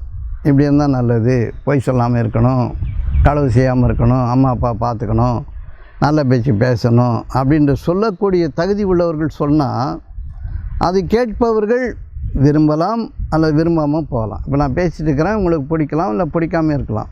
நீங்கள் கட்டுப்படலாம் இல்லை கட்டுப்படாமல் போகலாம், இல்லை செயல்படுத்தலாம் இல்லை செயல்படுத்தாமல், அது உங்களுடைய சுதந்திரம். சொல்லுவது என்பது என்னுடைய கடமை. நான் அதில் வாழ்ந்து அதில் சுகப்பட்டு அனுபவித்து அதனுடைய நற்பலன்களை நான் பெற்றிருக்கும் பொழுது அது உங்களுக்கு சொல்லும் பொழுது பலனுடையதாக இருக்கும். அதில் நான் இல்லாமே இருந்து நானே கபட வேடதாரியாக இருந்து பிறன் பொருளை ஆசைப்பட்டு அபகரித்து அதன் மீது தன்னுடைய வாழ்க்கையை நிலைநிறுத்தி கொண்டு அந்த வாழ்க்கையின் மீது அமர்ந்து கொண்டு உங்களுக்கு எது சொன்னாலும் உங்கள் காதில் அது யாராது. அந்த சுயநலம் என்பது தன்னுடைய வாழ்க்கையை அழகுபடுத்தி கொள்பவன், ஒழுங்குபடுத்தி கொள்பவன், தன்னைத்தானே கட்டுப்படுத்தி கொள்பவன், தன்னை ஆள்பவன், தனக்குள்ளிருந்து வெளியே வருபவன், தன்னை போலவே பிறரை பார்ப்பவன், இவன் வந்து சான்றோன் இல்லையா? அப்போ சான்றாண்மை மிக்க மனிதர்கள் சொல்லுவது அரங்கேறும். இப்போ ரொம்ப மோசமான மனநிலையில் ஒருத்தன் வந்தால் கூட சான்றாண்மை மிக்க மனிதர் வந்து ஒரு அருகில் வரும்பொழுது அவன் மாறக்கூடும். இப்போ நல்ல குளிர்ச்சியான தண்ணி ஊற்றிட்டு இருக்கிற இடத்துல கிட்ட போனீங்கன்னா குளிர் தானே, நெருப்பேறிகிற இடத்துல போனீங்கன்னா கொஞ்சம் சூடு தெரியும் தானே. அது மாதிரி சான்றாண்மை மிக்க மனிதர்கிட்ட வரும்பொழுது உங்களுடைய மனம் பேரமைதி அடையக்கூடும்.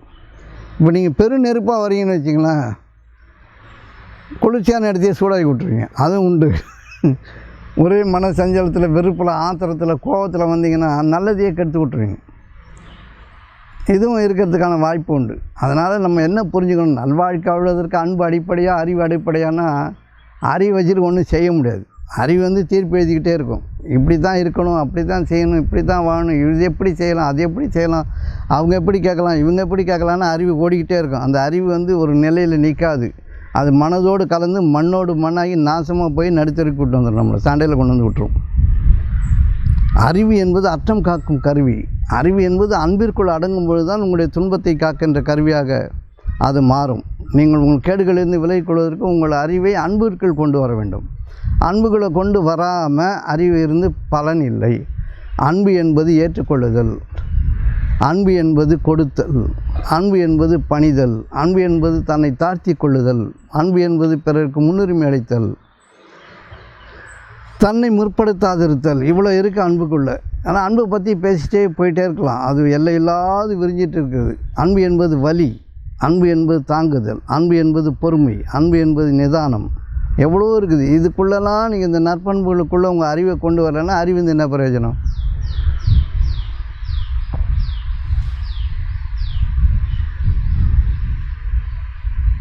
இப்போ நல்வாழ்க்கை வாழறது வந்து இயல்பில் இருக்கணும். அந்த இயல்பில் இல்லைன்னா நீங்கள் நன்மக்களோடு சேரணும்.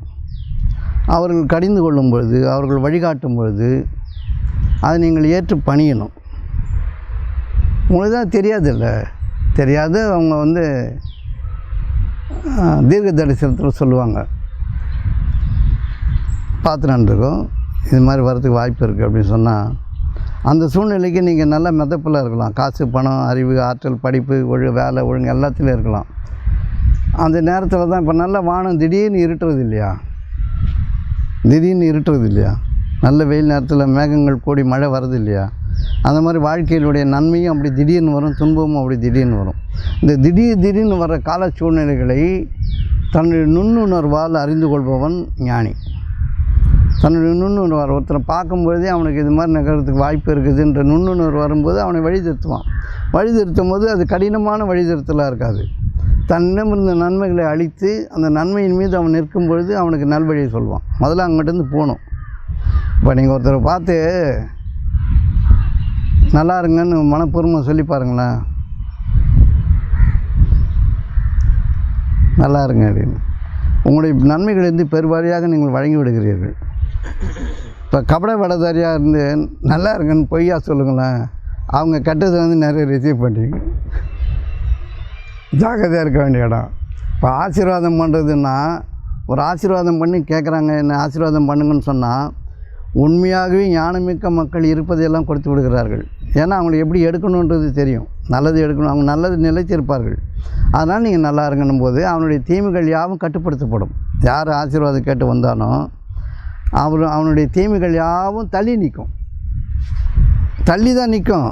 அந்த நன்மையின் மீது அவன் நிலை பெறும் பொழுது தள்ளி போய்கிட்டே இருக்கும். போய்கிட்டே தான் இருக்கும்போது அழிஞ்சு போகாது.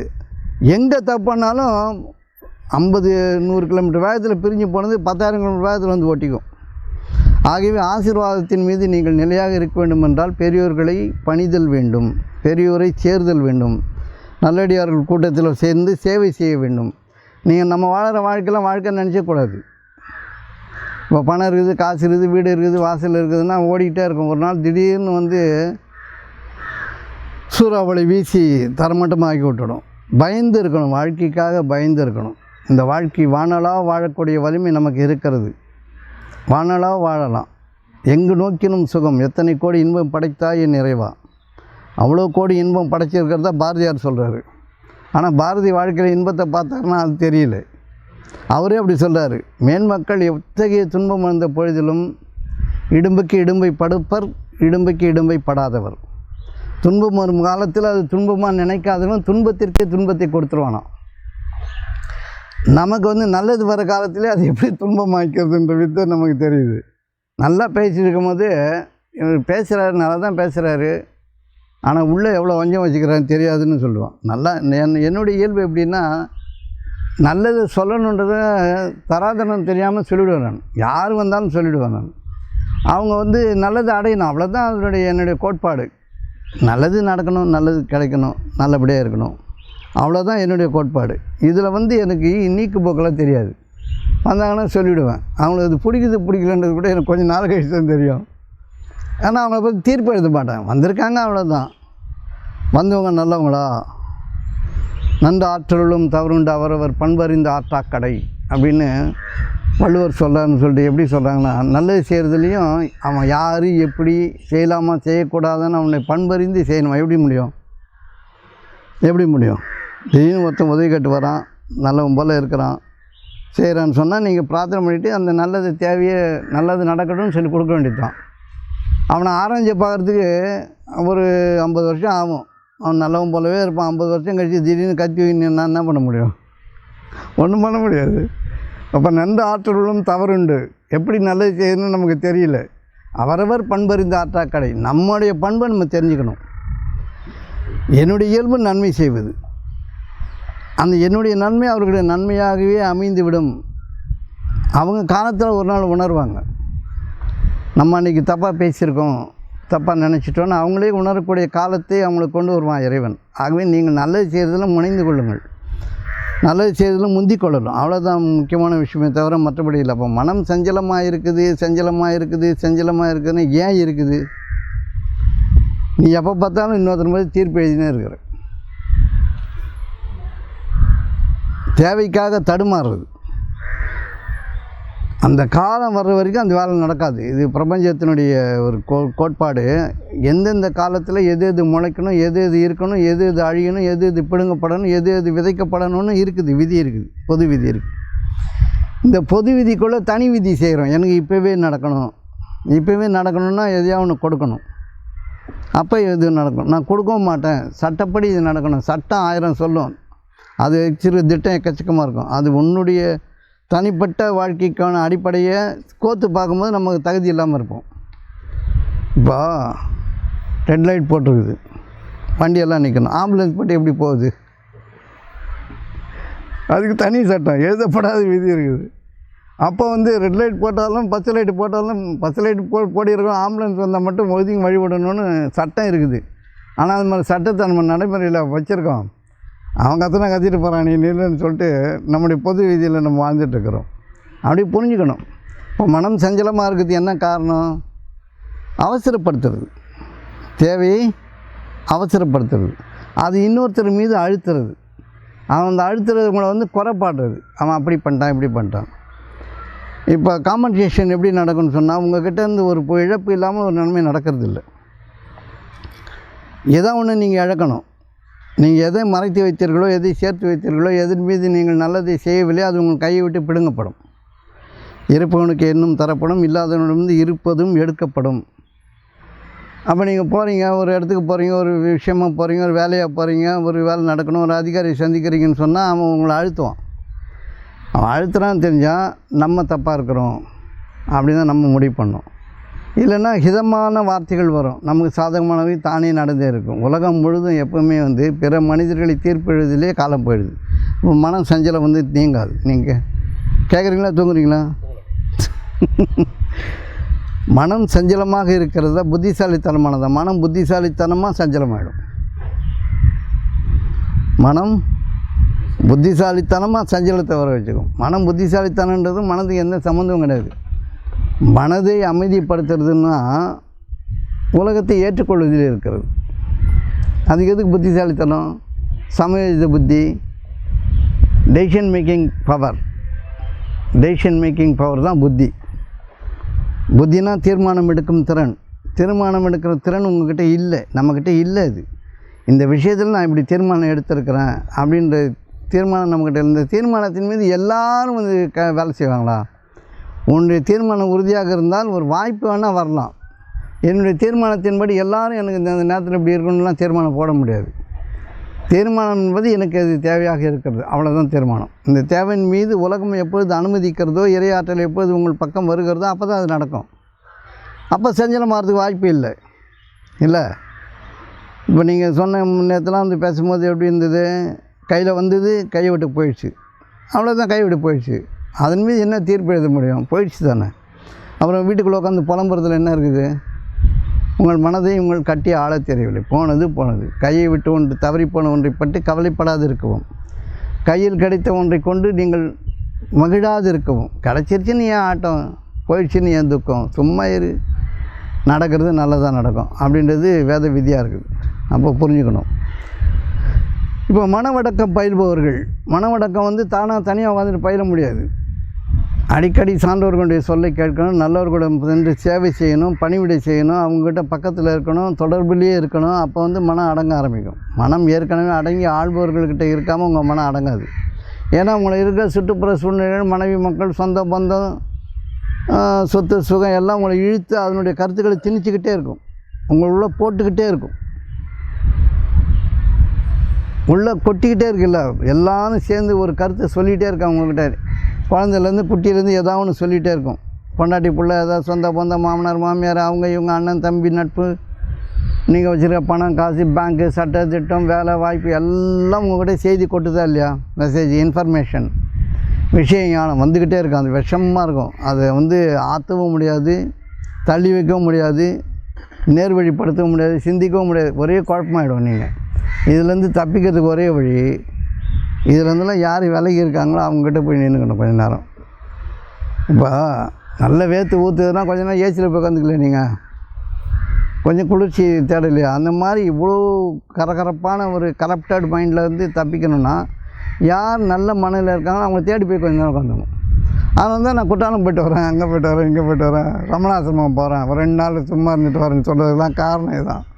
கொஞ்சம் எஸ்கேபிசம்.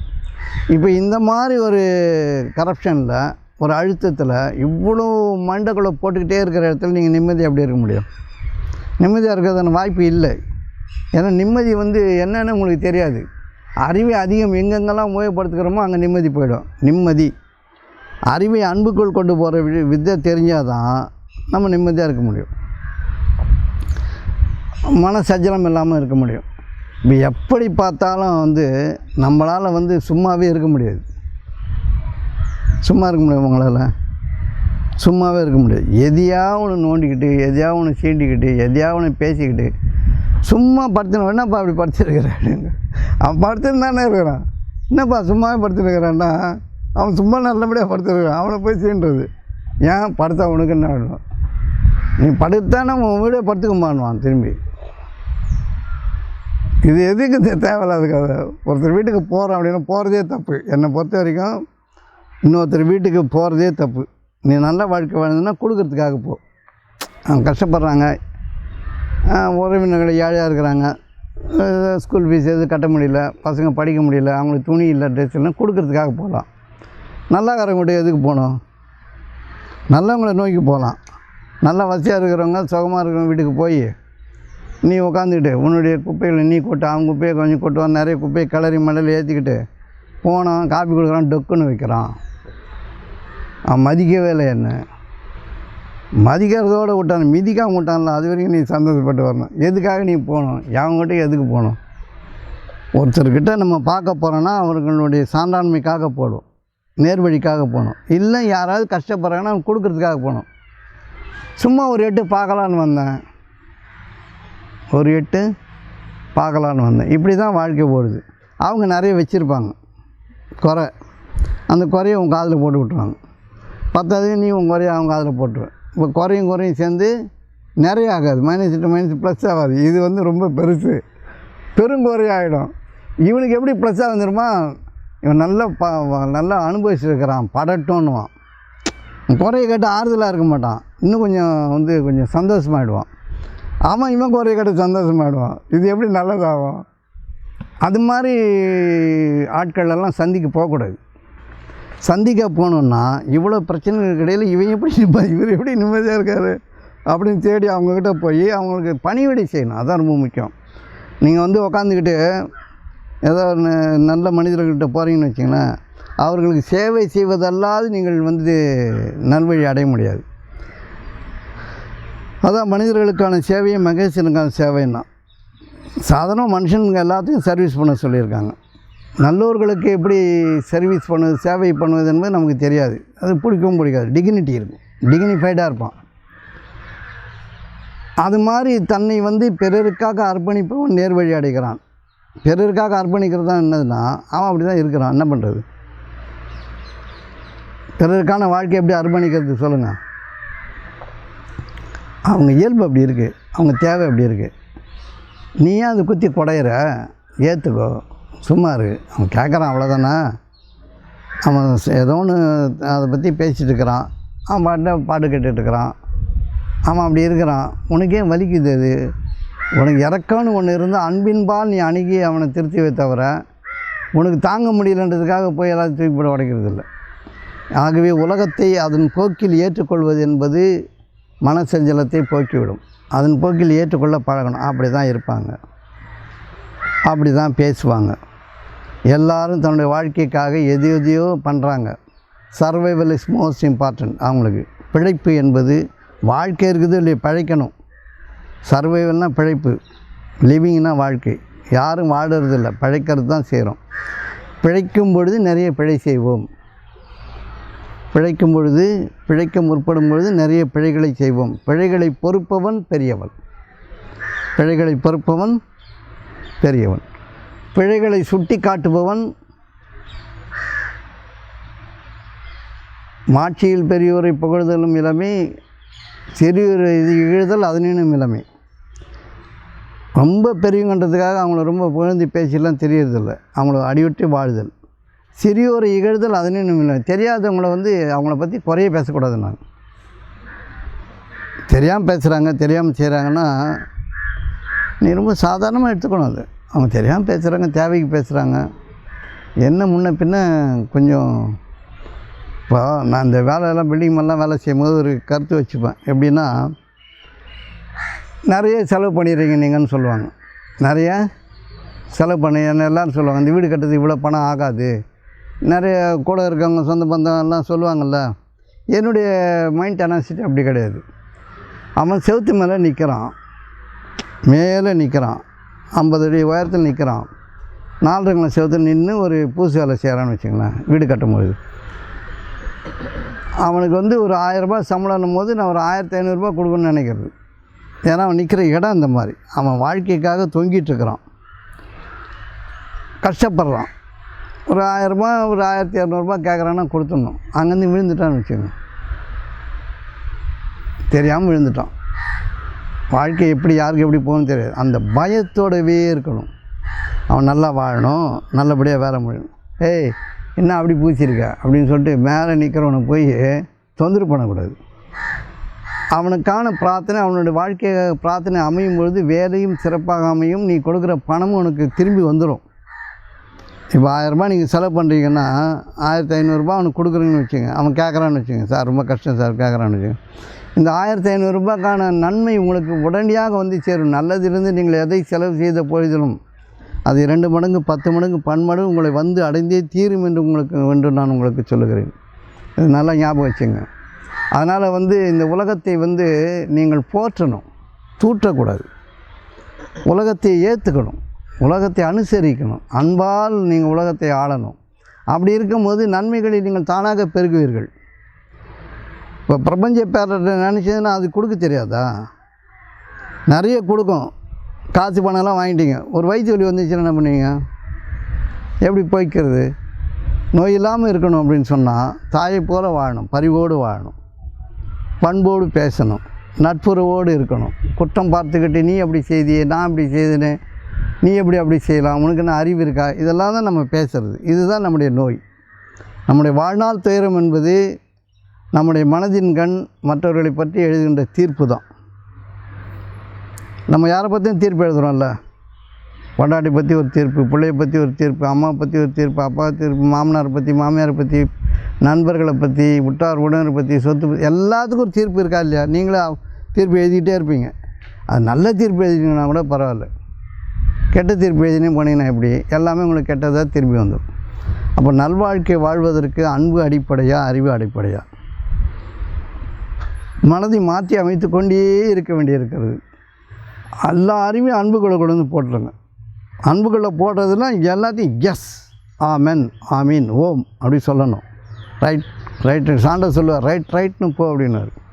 சரின்ட்டு போயிட்டே இருக்கு அப்படின்னு சொல்லும் போது நமக்கு சாதகமாக நடக்குதோ எதிராக நடக்குதோ உள்ளதில் அமைதி. எதிராக நடக்குதுன்னா கொஞ்ச நேரம் அமைதியாக இருந்தால் போதும். நீங்கள் அதை ஏற்றுக்கொள்ளும் மனநிலையில் இருந்தேன்னா போது உங்களுக்கு சாதகமாக அது மாறக்கூடிய காலம் வந்துடும். இப்போ சூரியன் பெருசு தான், ஒரு சின்ன கொடை மறைச்சிடும் அது. ஆனால் நம்முடைய சின்ன சொல், சின்ன பேச்சு கூட ஒரு பெரும் ஒளியை தடுக்கக்கூடிய ஆற்றல் உடையதாக இருக்குது, பெரிய வழிமுறையை தடுத்துரும். இப்போ எப்படி இந்த மனது, இந்த வாழ்க்கை அழகாக நம்ம வாழறது? தேவைகள் சுருங்கணும், அளிக்கப்பட்டவற்றிலிருந்து செலவு செய்யணும், யாரை பற்றியும் தீய தீர்ப்பு, கெட்ட தீர்ப்பு எழுதக்கூடாது, அன்புடைய வார்த்தைகளை பேசணும், எல்லா அறிவையும் அன்புக்குள்ளே கொண்டு வரணும். அறிவு வச்சுட்டு வேலை செய்யக்கூடாது, அன்புக்குள்ளே கொண்டு வரணும். அவங்களுடைய சூழ்நிலை சந்தர்ப்பங்களுக்கு ஏற்றவாறு மனிதன் இயங்கக்கூடிய தன்மை உடையவன். அவன் சூழ்நிலைக்கு தான் இயங்குவான். இப்போ மனவடக்கம் பயில்றதுனா எப்படி பயில்றது? உலகத்தை ஏற்றுக்கொள்வதன் மூலமாக மனவடக்கத்தை பயிலணும். உலகத்தை எதிர்ப்பதன் மூலமாக தான் நம்முடைய மன சஞ்சலமாகும். காற்று வீசலை, புழுக்கமாக இருக்குதுன்னா புழுக்கமாக இருக்குது, அவ்வளோதான். ஒரே கர்மம், ஒரே காலேருந்து ஒரே புழுக்கம், வெயில் வேக்காடு, இது என்ன கர்மம், அசிங்கமாக, இது என்ன கேவலமாக இருக்குதுன்னிங்கன்னா இது ஒன்றும் மாற்றிக்காது தானே, இன்னும் கொஞ்சம் அது ஜாஸ்தியாகி விட்டுடும். காற்று வீசுது, பேய் காற்று அடிக்குதுன்றான். காற்றுக்கு பேயின்னு பேர் வச்சுதாரு. அப்புறம் சூறை காற்றுன்னு வச்சேன், ஏன்னா அது சூறையாடுது. பெருங்காற்று, வெயில், அப்படி நல்ல வெயில். இப்போ நல்ல வெயில் காலம், வெயில் காலத்தில் வெயில் வராமன்னா வரும்?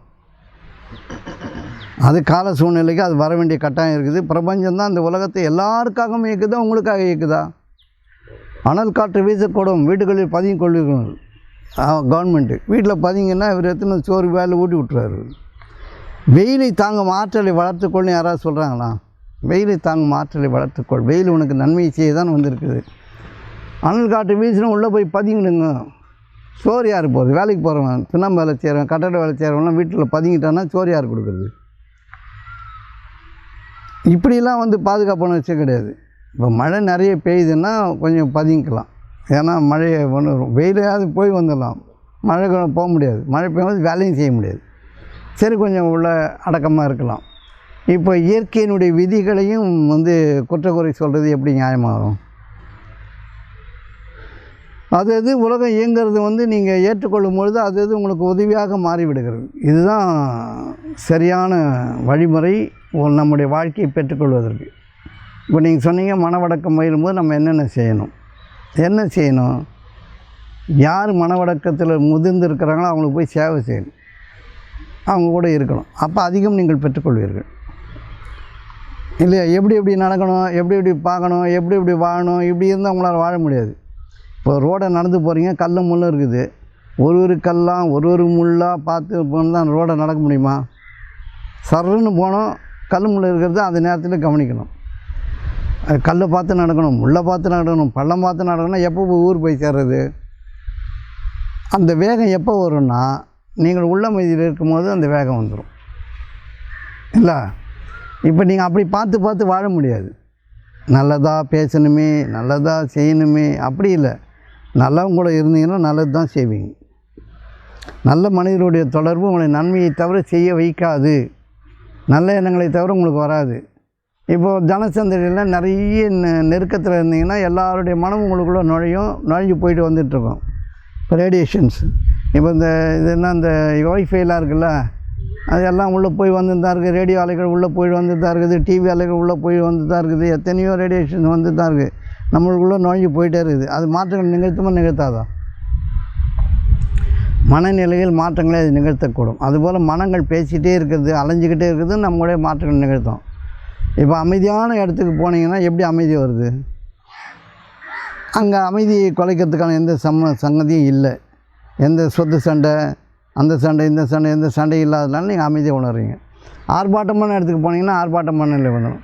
இப்போ நீங்கள் நல்ல மண்ணில் போய்ட்டே இருங்க, திடீர்னு 2 பேர் கத்தியை சண்டை போட்டுக்கிறான்னு பயந்துருவீங்கள்ல, ஒரு அச்சம் வந்துடும்ல. அப்போ அந்த சூழ்நிலை உங்களை மனதை மாற்றுதில்லை. அப்போது அந்த சூழ்நிலை மனதை மாற்றும் பொழுது நாம் அதற்கு தகவல் அமைந்து விடுகிறோம். அதுக்கேற்ற மாதிரி காரியம் செய்கிறோம். ஒன்று ஓடிடுவோம், இல்லை ஆபத்தானா என்ன செய்யணுன்ற அந்த நேரத்தில் சமயத்தை பற்றி வருதோ அது மாதிரி வேலை செய்வோம். இப்போ நம்முடைய மனதை பாதுகாத்துக்கணும் அப்படின்னு சொன்னால் உலகத்தை ஏற்றுக்கொள்ளுங்கள், அவ்வளோதான் செய்தி. உலகத்தை ஏற்றுக்கொள்ளுங்கள், ஆக்செப்ட் த வேர்ல்டு. அது அப்படி இப்படியே இருக்கட்டும். எல்லாத்துக்கும் குறை சொல்லிவிட்டு, காரணம் சொல்லிவிட்டு, அறிவை பயன்படுத்தி அப்படியே அப்படின்னீங்கன்னா அது முடியாது. அப்படி நடக்குது, அவ்வளோதான். சரி நடக்கட்டும். பழுக்கும் காலம் வரைக்கும் எந்த பழமும் பழுக்காது. பழுக்கிற காலம் வந்தால் தான் பழுக்கும். அதுக்கு உண்டான சூழ்நிலை அமையாத வரைக்கும் அது பழுக்காது. அப்போ அந்த பொறுமையின் நிதானமும் நம்முடைய வாழ்க்கையுடைய லட்சியமாக இருக்கும் பொழுது நம்முடைய காரியங்கள் தானாக சீர்படுகின்றன, நம்முடைய எண்ணங்கள் தானாக வலுப்பெறுகின்றன, நாம் நினைப்பது தானாகவே நடக்கிறது. அதுக்குண்டான எந்த முயற்சி இல்லை. நல்வாழ்க்கை என்பது அன்பின் அடிப்படையிலானது. அன்பு என்பது ஏற்றுக்கொள்ளுதல், அன்பு என்பது புறம் பேசாதிருத்தல், அன்பு என்பது தீர்ப்பு எழுதாதிருத்தல், அன்பு என்பது வலியை பொறுத்து கொள்ளுதல், கொடுத்தல். இவ்வளோ விஷயம் இருக்கிறதுனால உங்களுடைய அறிவியெல்லாம் அன்புக்குள்ளே அடக்குங்க. அறிவை வச்சுட்டு வேலை செய்யாதீங்க. முதல்ல இந்த வாயை ஒழுங்காக வச்சுக்கிறது பழகணும். இந்த வாய் ஒழுங்கு இல்லைன்னா வாழ்க்கை ஒழுங்காக அமையாது. வாய்க்குள்ளே வாழ்க்கை இருக்குது. அது வாய்க்குள்ளே இருக்கிற வரைக்கும் மன்னிப்பு இருக்குது. வாயை விட்டு வெளியே வந்தால் அடி இருக்குது. உலகம் எல்லாம் உங்களை உயர்த்துக்குமா? இப்போ நானே பேசிட்டு இருக்கிறேன், தப்பும் தவறுமா கொட்டி கிளறி மூடி வச்சிட்டோன்னு வச்சுங்க, திறந்து பார்க்குறவன் என்ன பண்ணுவான்?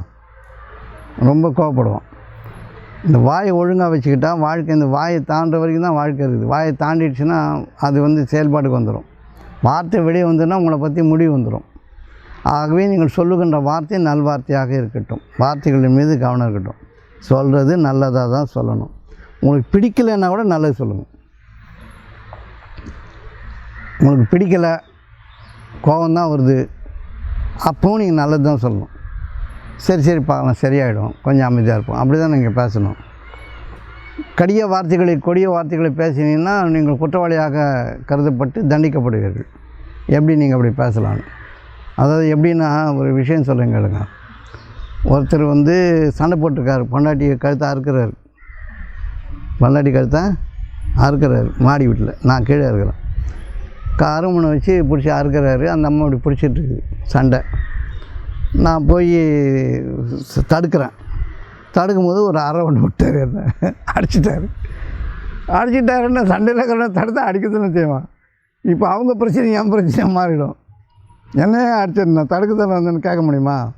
சூழ்நிலை ரொம்ப ரணகலமாக இருக்குது. நான் போய் தடுக்கிறேன். என்னை அடித்த வேகத்தில் அந்த ஆள் கீழே விழுந்துட்டார். என்னை அடித்த வேகத்தில் அந்த ஆள் போய் கீழே விழுந்துட்டார். அரமனை ஏறி போய் யார் தள்ளுனதுன்னு எனக்கு தெரியாது. யார் தள்ளுனதுன்னு எனக்கு தெரியாது, யாருமே இல்லை. அப்போ ஒரு சின்ன பொண்ணு சொல்லுது, நான் தான் தள்ளி விட்டேன். அது பலத்துக்கு அந்த ஆள் பலத்துக்கு சம்மந்தமே கிடையாது. அது ரொம்ப சின்ன பொண்ணு, ஒரு 14-13 வயசு பொண்ணு நான் தான் தள்ளி விட்டேன் அப்படின்ட்டு. அது தள்ளி விடுற ஆள் அவர் கிடையாது, அவர் ரொம்ப பலசாலி. அவர் விழுந்துட்டார். இப்போ யார் தள்ளினது எனக்கு தெரியாது. என்னுடைய எண்ணம் அதை சரியாக்கணும், அந்த தப்பு நடக்கக்கூடாது. அப்போ சண்டை முடிஞ்சு கீழே வந்தார். கீழே வந்துட்டு, ஐயா தெரியாமல் பண்ணிட்டேன், என்னை மன்னிச்சிருங்க அப்படின்ட்டு சொன்னார். சரிங்க போங்க. அதுக்கு முன்னாடி அவர் நடந்து திட்டிக்கிட்டே போயிட்டு இருந்தார். பக்கத்தில் இருக்கிறவங்களாம் எனக்கு சப்பாட்டாக பேசியிருந்தாங்க. அப்போ நான் என்ன சொன்னேன், அந்த ஆள் இப்படி பண்ணுறாரு அப்படின்னு சொன்னேன். சரி அந்த ஆள் குடிக்காரங்க, அப்படி விட்டுருங்கண்ணே. உடனே எனக்கு சப்போர்ட் பண்ணவர் சொன்னார், பாருங்கள் நீங்கள் அப்படி பேசக்கூடாது, நானும் குடிக்கிறேன். குடிக்கார சபையில் அவ்வளோ சப்போர்ட் என் பக்கம் இருக்குது, அவருக்கு எதிராக இருக்காங்க. அப்போ அவர் நான் குடிக்காரன்னு சொன்ன ஒரு சொல்லு எனக்கு சப்பாட்டை தவிர மாற்றி விட்டுடுச்சு. என் பாருங்க, நீங்கள் அப்படி சொல்லக்கூடாது, பார்த்து பேசுங்க, நானும் குடிக்கிறேன். இவர் குடிக்கிறான்றது எனக்கு எப்படி தெரியும்? அவர் சொல்கிறாரு. சொன்ன மாற்றது இவர் என்கிட்ட மன்னிப்பு கேட்குறாரு, தெரியாமல் பண்ணிட்டேங்க அப்படின்னு சொல்லி கேட்குறாரு. சரி போங்க. அதற்கு அப்புறம் அவருக்கு எந்த விதமான தீமைகளையோ வெறுப்புணர்ச்சி என்கிட்ட இல்லவே இல்லை, நட்புறவாக இருந்தாங்க. அப்போது உலகம் அது ஒரு போக்கில் போயிட்டுருக்குன்னா நம்மளால் முடிஞ்ச நன்மைகளை செய்கிறதுக்காக நம்ம போகிறோம். அப்போது நம்முடைய தீமைகள் அடி வாங்குது. ஒரு அரை ஒன்று விழுந்ததில்லை, அது என்கிட்ட என்ன தப்பு இருந்ததில்லை, ஒரு அரை விழுந்தது. என்னையே அடிச்சிருக்கிறது இன்னும் 2 அடி விழுந்திருக்கும். அங்கே போய் கீழே விழுந்தார்லாம், அது எப்படி விழுந்தார்னு இது வரைக்கும் எனக்கு தெரியாது. இப்போ ஏதோ ஒரு நல்ல சக்தி அது என்னை பாதுகாத்துருக்குது. அவர் கீழே விழுந்துட்டார், அந்த கத்தியும் போய் விழுந்துருச்சு, அந்த சூழ்நிலை பாதுகாக்கப்பட்டது. இப்போ உலகத்தை நன்மையின் பால் நோக்கணும். உலகத்துக்கு நன்மை செய்தல் என்பதுதான் நம்முடைய அடிப்படையாக இருக்கணுமே தவிர உலகத்தை குறை கூறுதலோ குற்றம் சொல்லுதலோ வம்பு இழுக்கிறதோ இல்லை மான மரியாதை காப்பாற்றிக்கணும், நான் மானம் உள்ளவன் மரியாதை உள்ளவன் உங்களை பற்றி தம்பட்டம் அடிச்சுக்கிறதுக்கெல்லாம் வாழக்கூடாது. உங்கள் மான மரியாதை எந்த லெவலில் இருக்குதுன்னு உங்கள் மனசாட்சிக்கே தெரியும். நம்ம மானம் எவ்வளோ தூரம் இருக்குது, மரியாதை எவ்வளோ தூரம் இருக்குது. பொய்யான மான மரியாதை வாங்க முடியாது. பொய்யான மான மரியாதையை யார்கிட்டையும் வாங்க முடியாது, அதை காட்டி கொடுத்துரும். ஆகவே பொறுமையின் அருமையின் மீது நம்முடைய வாழ்க்கையை நாம் அழகாக அமைத்து கொள்ள வேண்டும். இப்போ மனம் தெய்வீகத்தன்மை அடையுமா? ஆனால் கேள்வி கேட்குறோம். தெய்வீகத்தன்மை என்பது சான்றாண்மை. தெய்வத்தான் ஆகாதெனும் முயற்சி தன் மெய்வருத்த கூலி தரும். சான்றோர்களுடைய பேச்சு நீங்கள் கேட்காமல் நடந்தாலும் இப்படி தான் நடக்கணும், அப்படி தான் நடக்கணும்னாலும் முயற்சி நீங்கள் தன்னால் முயற்சி செய்கிறது அதுக்கேற்ற கூலி உங்களுக்கு கொடுத்துரும். அதுதான் அந்த குறளுக்கான பொருள். தெய்வத்தான் ஆகாதுன்னா கடவுளாலே முடியாதுன்னு எடுத்துக்கிறாங்க. அப்படி கிடையாது, கடவுளால் எல்லாம் முடியும். தெய்வத்தான்னா சான்றாண்மை மிக்க மனிதர்கள் தெய்வங்கள். நல்வாழ்க்கை வாழ்ந்தவர்கள், நேர்வழியில் இருந்தவர்கள், மனதை அடக்கியவர்கள், ஆண்டவர்கள், வாழ்ந்தவர்கள், இவங்கெல்லாம் தெய்வங்கள். இந்த சான்றாண்மை மிக்க மனிதர்களுடைய வழிகாட்டுதல் உங்களுக்கு பயன்படலைனாலும் உங்களுடைய முயற்சி அதுக்கேற்ற கூலி உங்களுக்கு கொடுத்துரும். அதனால் மனம் தெய்வத்தன்மை அடையணும்னு சொன்னால் மனம் இல்லாமல் போகணும். மனம் என்பது எப்போ பார்த்தாலும் தீர்ப்பு எழுதுறதுலே இருக்கும். எதை பற்றியும் ஒரு தீர்ப்பு எழுதிக்கிட்டே இருக்கும், பேசிக்கிட்டே இருக்கும், ஓயாது பேசும். பைத்தியம் வாய் விட்டு பேசுது, நம்ம மனசுக்குள்ளே பேசுகிறோம். நம்ம காதில் விழுந்துக்கிட்டே இருக்குது, பேசிக்கிட்டே இருக்குது. எப்படி ஓயாது பேசுகிறோம்? 80 கிலோ தூக்கிட்டு சுற்றுறோம். நீ என்ன வெயிட்டு 80 கிலோ இருப்பீங்களா? 70 கிலோ தூக்கிட்டு சுற்றுறீங்க. வெயிட் தெரியுதா உங்களுக்கு? 70 கிலோ, இந்த உடம்பு 70 கிலோ. நம்ம நடக்கிறது கிடக்கிறதுலாம் நமக்கு வெயிட்டாகவே இல்லை. அதுபோல் மனம் லேசாக இருந்தால் உலகம் வெயிட்டாக இருக்குது. நம்ம உடம்பு நமக்கு லேசாக தானே இருக்குது. அது நோய் வந்தால் தவிர வெயிட்டு தெரியாது. 100 கிலோ உள்ளவனுக்கு 100 கிலோ வெயிட்டு தூக்கி சுற்றுறது தெரியுமா? நோய் வந்தால் தவிர தெரியாது. அதுபோல் மனசுக்கு நோய் வந்தால் தான் மனனுடைய வலியே தெரியும். மனம் லேசாக இருந்தால் அது உலகத்தை அகிலத்தையே தூக்கி சுமக்கும். அந்த அளவுக்கு மனதை லேசாக வச்சுக்கணுன்னா உலகத்தை அதன் போக்கில் வாழ்வதற்கு நீங்கள் அனுமதிக்கணும் அவசியம் இல்லை, ஏற்றுக்கொள்ளுங்கள். வேறு வழியே இல்லை. அது அப்படி தான் இருக்கும். உலகம் ஓசைகளாக இயங்குகிறது. சப்தம் இல்லைன்னா உலகம் தெரியாது. நிசப்தம் பயமாயிடும். புரியுதா உங்களுக்கு? அப்போ மனம் தெய்வத்தன்மை அடையிறதுன்னா மனம் இல்லாமல் போகணும். மனதை வச்சுக்கிட்டு தான் எல்லா தீர்ப்பும் அடையிறது. மனவடக்கம் அது நாவை அடக்கம். மனவடக்கம் இல்லைன்னா நாவடக்கம் இல்லை வாய் எதையாவது பேசிடும், எதாவது சொல்லிவிட்டு மாட்டிக்கும், துன்பம் நம்மை சூழ்ந்து கொள்ளும். இப்போ மனவடக்கம் பயில்பவர்கள் எதை செய்யணும்? நல்ல மனிதர்களை போய் சர்வீஸ் பண்ணணும், சேவை செய்யணும். அது யார் நல்ல மனுஷன் கேட்குறீங்களா? கடவுள் இட்டு போய் விடுவார், அவராக காட்டுவார். நீங்கள் நல்ல மனசோட மட்டும் இருங்க. யாருக்கு சேவை செய்யணுன்றது தானாக நடக்கும். நீங்களாக குறிப்பிட்டிங்கன்னு அவர் நல்லவர் இவர் நல்லவர்லாம் போகாதீங்க. அவங்கவுங்க இயல்பு. யார் நல்லவர்? உங்கள் பக்கத்து வீட்டுக்குள்ளே நல்லா குடிச்சிட்டு படுத்துன்னு இருப்பான், அவன் நல்லவனாக இருப்பான், உங்களுக்கு தெரியாது. நீங்கள் குடிக்காரன்னு தீர்ப்பு எழுதியிருப்பீங்க. அவனுக்கு ஒரு நாள் கொண்டு போய் ஒரு சாப்பாடோ ஒரு ஹாஸ்பிட்டலில் சேர்க்குறது ஏதோ ஒரு நல்லது நீங்கள் செய்யணும். நல்லவர்களுக்கு சேவை செய்யணும். அவனுடைய வெளிப்புற அமைப்பை வச்சு, வெளிப்புற வாழ்க்கையை வச்சு அவன் கெட்டவன் தீர்ப்பு எழுத முடியாது. அவன் எதுக்காக அப்படி இருக்கிறான்றது நமக்கு தெரியாது. நல்லவர்கள் என்பது நம்மளை சுற்றி எங்கே வேணாலும் இருக்கலாம். நீங்கள் நல்லவர்களுக்கு சர்வீஸ் பண்ணணும்னு மட்டும் நினச்சிங்க. யாருக்கு சர்வீஸ் பண்ணணுமோ அது தானாக அமைஞ்சிடும். அது நீங்களாக ஒருத்தர் செலக்ட் பண்ணிவிட்டு இவர் நல்லவர் அப்படின்னு போனீங்கன்னா அவரால் பெரும் சோதனைகள் ஏற்படும் போது கெட்டவர்ன்றீங்க. நல்லவர்னு வருவீங்க. ஒரு நல்ல விஷயத்துக்காக அவர் சொல்லும் போது உங்களுக்கு சோதனையாக இருந்துச்சுன்னா இவர் கெட்டவர், நீங்களே தீர்ப்பு எழுதுறீங்க. இப்போ கெட்டவரும் தீர்ப்பு எழுதினோடனே இவர்கிட்ட இந்த கெட்டதை நீங்கள் வாங்கிப்படுவீங்க. அவருக்கு ஒன்றும் ஆகாது. இவர்கிட்ட இந்த கெட்டது அவர்கிட்ட போயிடும். நீங்கள் நல்லவர்னு சொல்லும் போது நல்லதை பெற்றுக்கொள்கிறீர்கள், கெட்டவர்னு சொல்லும்போது அவருடைய கெட்டதை பெற்றுக்கொள்கிறீர்கள். அப்போ எப்படி தீர்ப்பு எழுதுறது? கெட்டவனாக இருந்தால் கூட நல்லவனாக. இப்போ நல்ல பகுதி ஒன்று இருக்கும்ல, 51% நல்லது, 49% கெட்டது. இவங்க நல்லவங்க. 51% கெட்டது, 49% நல்லது, இவங்க கெட்டவங்க. 51% கெட்டது, 49% நல்லது, இவங்க கெட்டவங்க. 51% நல்லது, 49% கெட்டது. இவங்க நல்லவங்க. சரியா? இப்போ புரியுதா? விகிதாச்சாரம் புரியுதா? 1% தான். அப்போது 49% நல்லது இருக்கிறவன நல்லவன் சொன்னால் என்ன? இப்போ அவனுடைய நல்லதிலிருந்து நீங்கள் பெற்றுக்கொள்கிறீர்கள். கெட்டவங்கன்னு சொன்னீங்கன்னா கெட்டதிலிருந்து நீங்கள் தான் வாங்கிக்கிறீங்க. யாரையும் கெட்டவங்கன்னு சொல்லாதீங்க, எல்லோரும் நல்லவன்னு சொல்லுவாங்க. எல்லோரும் நல்லவர்களே. அவங்க தேவைக்கு அவங்க பேசுகிறாங்க, தேவைக்கு வாழறாங்க. இதுதான் மனவடக்கத்துக்கான வழி. உலகத்தை ஆமோதித்தல், ஆமென் என்று சொல்லுதல், ஆமீன் என்று சொல்லுதல், ஓம் என்று சொல்லுதல், எஸ் என்று சொல்லுதல். இப்படி தான் இருக்கும். இது புரியுதா? அப்போ இந்த வாழ்க்கை அழகானதாக இருக்குதா, துன்பமானதாக இருக்குதா? அழகானதாக இருக்குது. சுகமானதாக இருக்குதா, சோகமானதாக இருக்குதா? சோகம்லாம் நம்ம துட்டு கொடுத்து தான் வாங்குகிறோம், விலை கொடுத்து வாங்குகிறோம். வாயால் வாழ்க்கையை நுணரும் தன் வாயார் கெடும். இப்போ பாம்பு இருக்குதுன்னு வச்சுக்கோங்க, படம் எடுத்துருக்குது. அது நிழலாகுதுன்னு ஒரு தவளை போய் நின்றுச்சான். அதுக்கு உணவுக்காக பாம்பின் உணவு படைக்கப்படுகிறது. நிழல்னு நினச்சி தான் போகுது, பாம்பும் முழுங்கிடுது. இப்போ தவளை என்னாச்சு? பாம்பாக மாறி போச்சு. தவளை காணோம், பாம்பாயிடுச்சு. இப்போ தவளையும் பாம்பாக நிற்கிது பாருங்கள். ஆகவே ஒருத்தருக்கு உணவாகும் பொழுது, ஒருத்தர்கிட்ட நீங்கள் சோகப்படும் போது, துன்பப்படும் போது, வலியை உணரும் பொழுது நீங்கள் ஒன்றும் கவலைப்படுறதுக்கு ஒன்றும் அவசியம் கிடையாது. நல்லது நடக்கணும்னு மட்டும் நினைங்க, நல்லது நடந்துடும். சரியா? இறைவன் போதுமானவன்.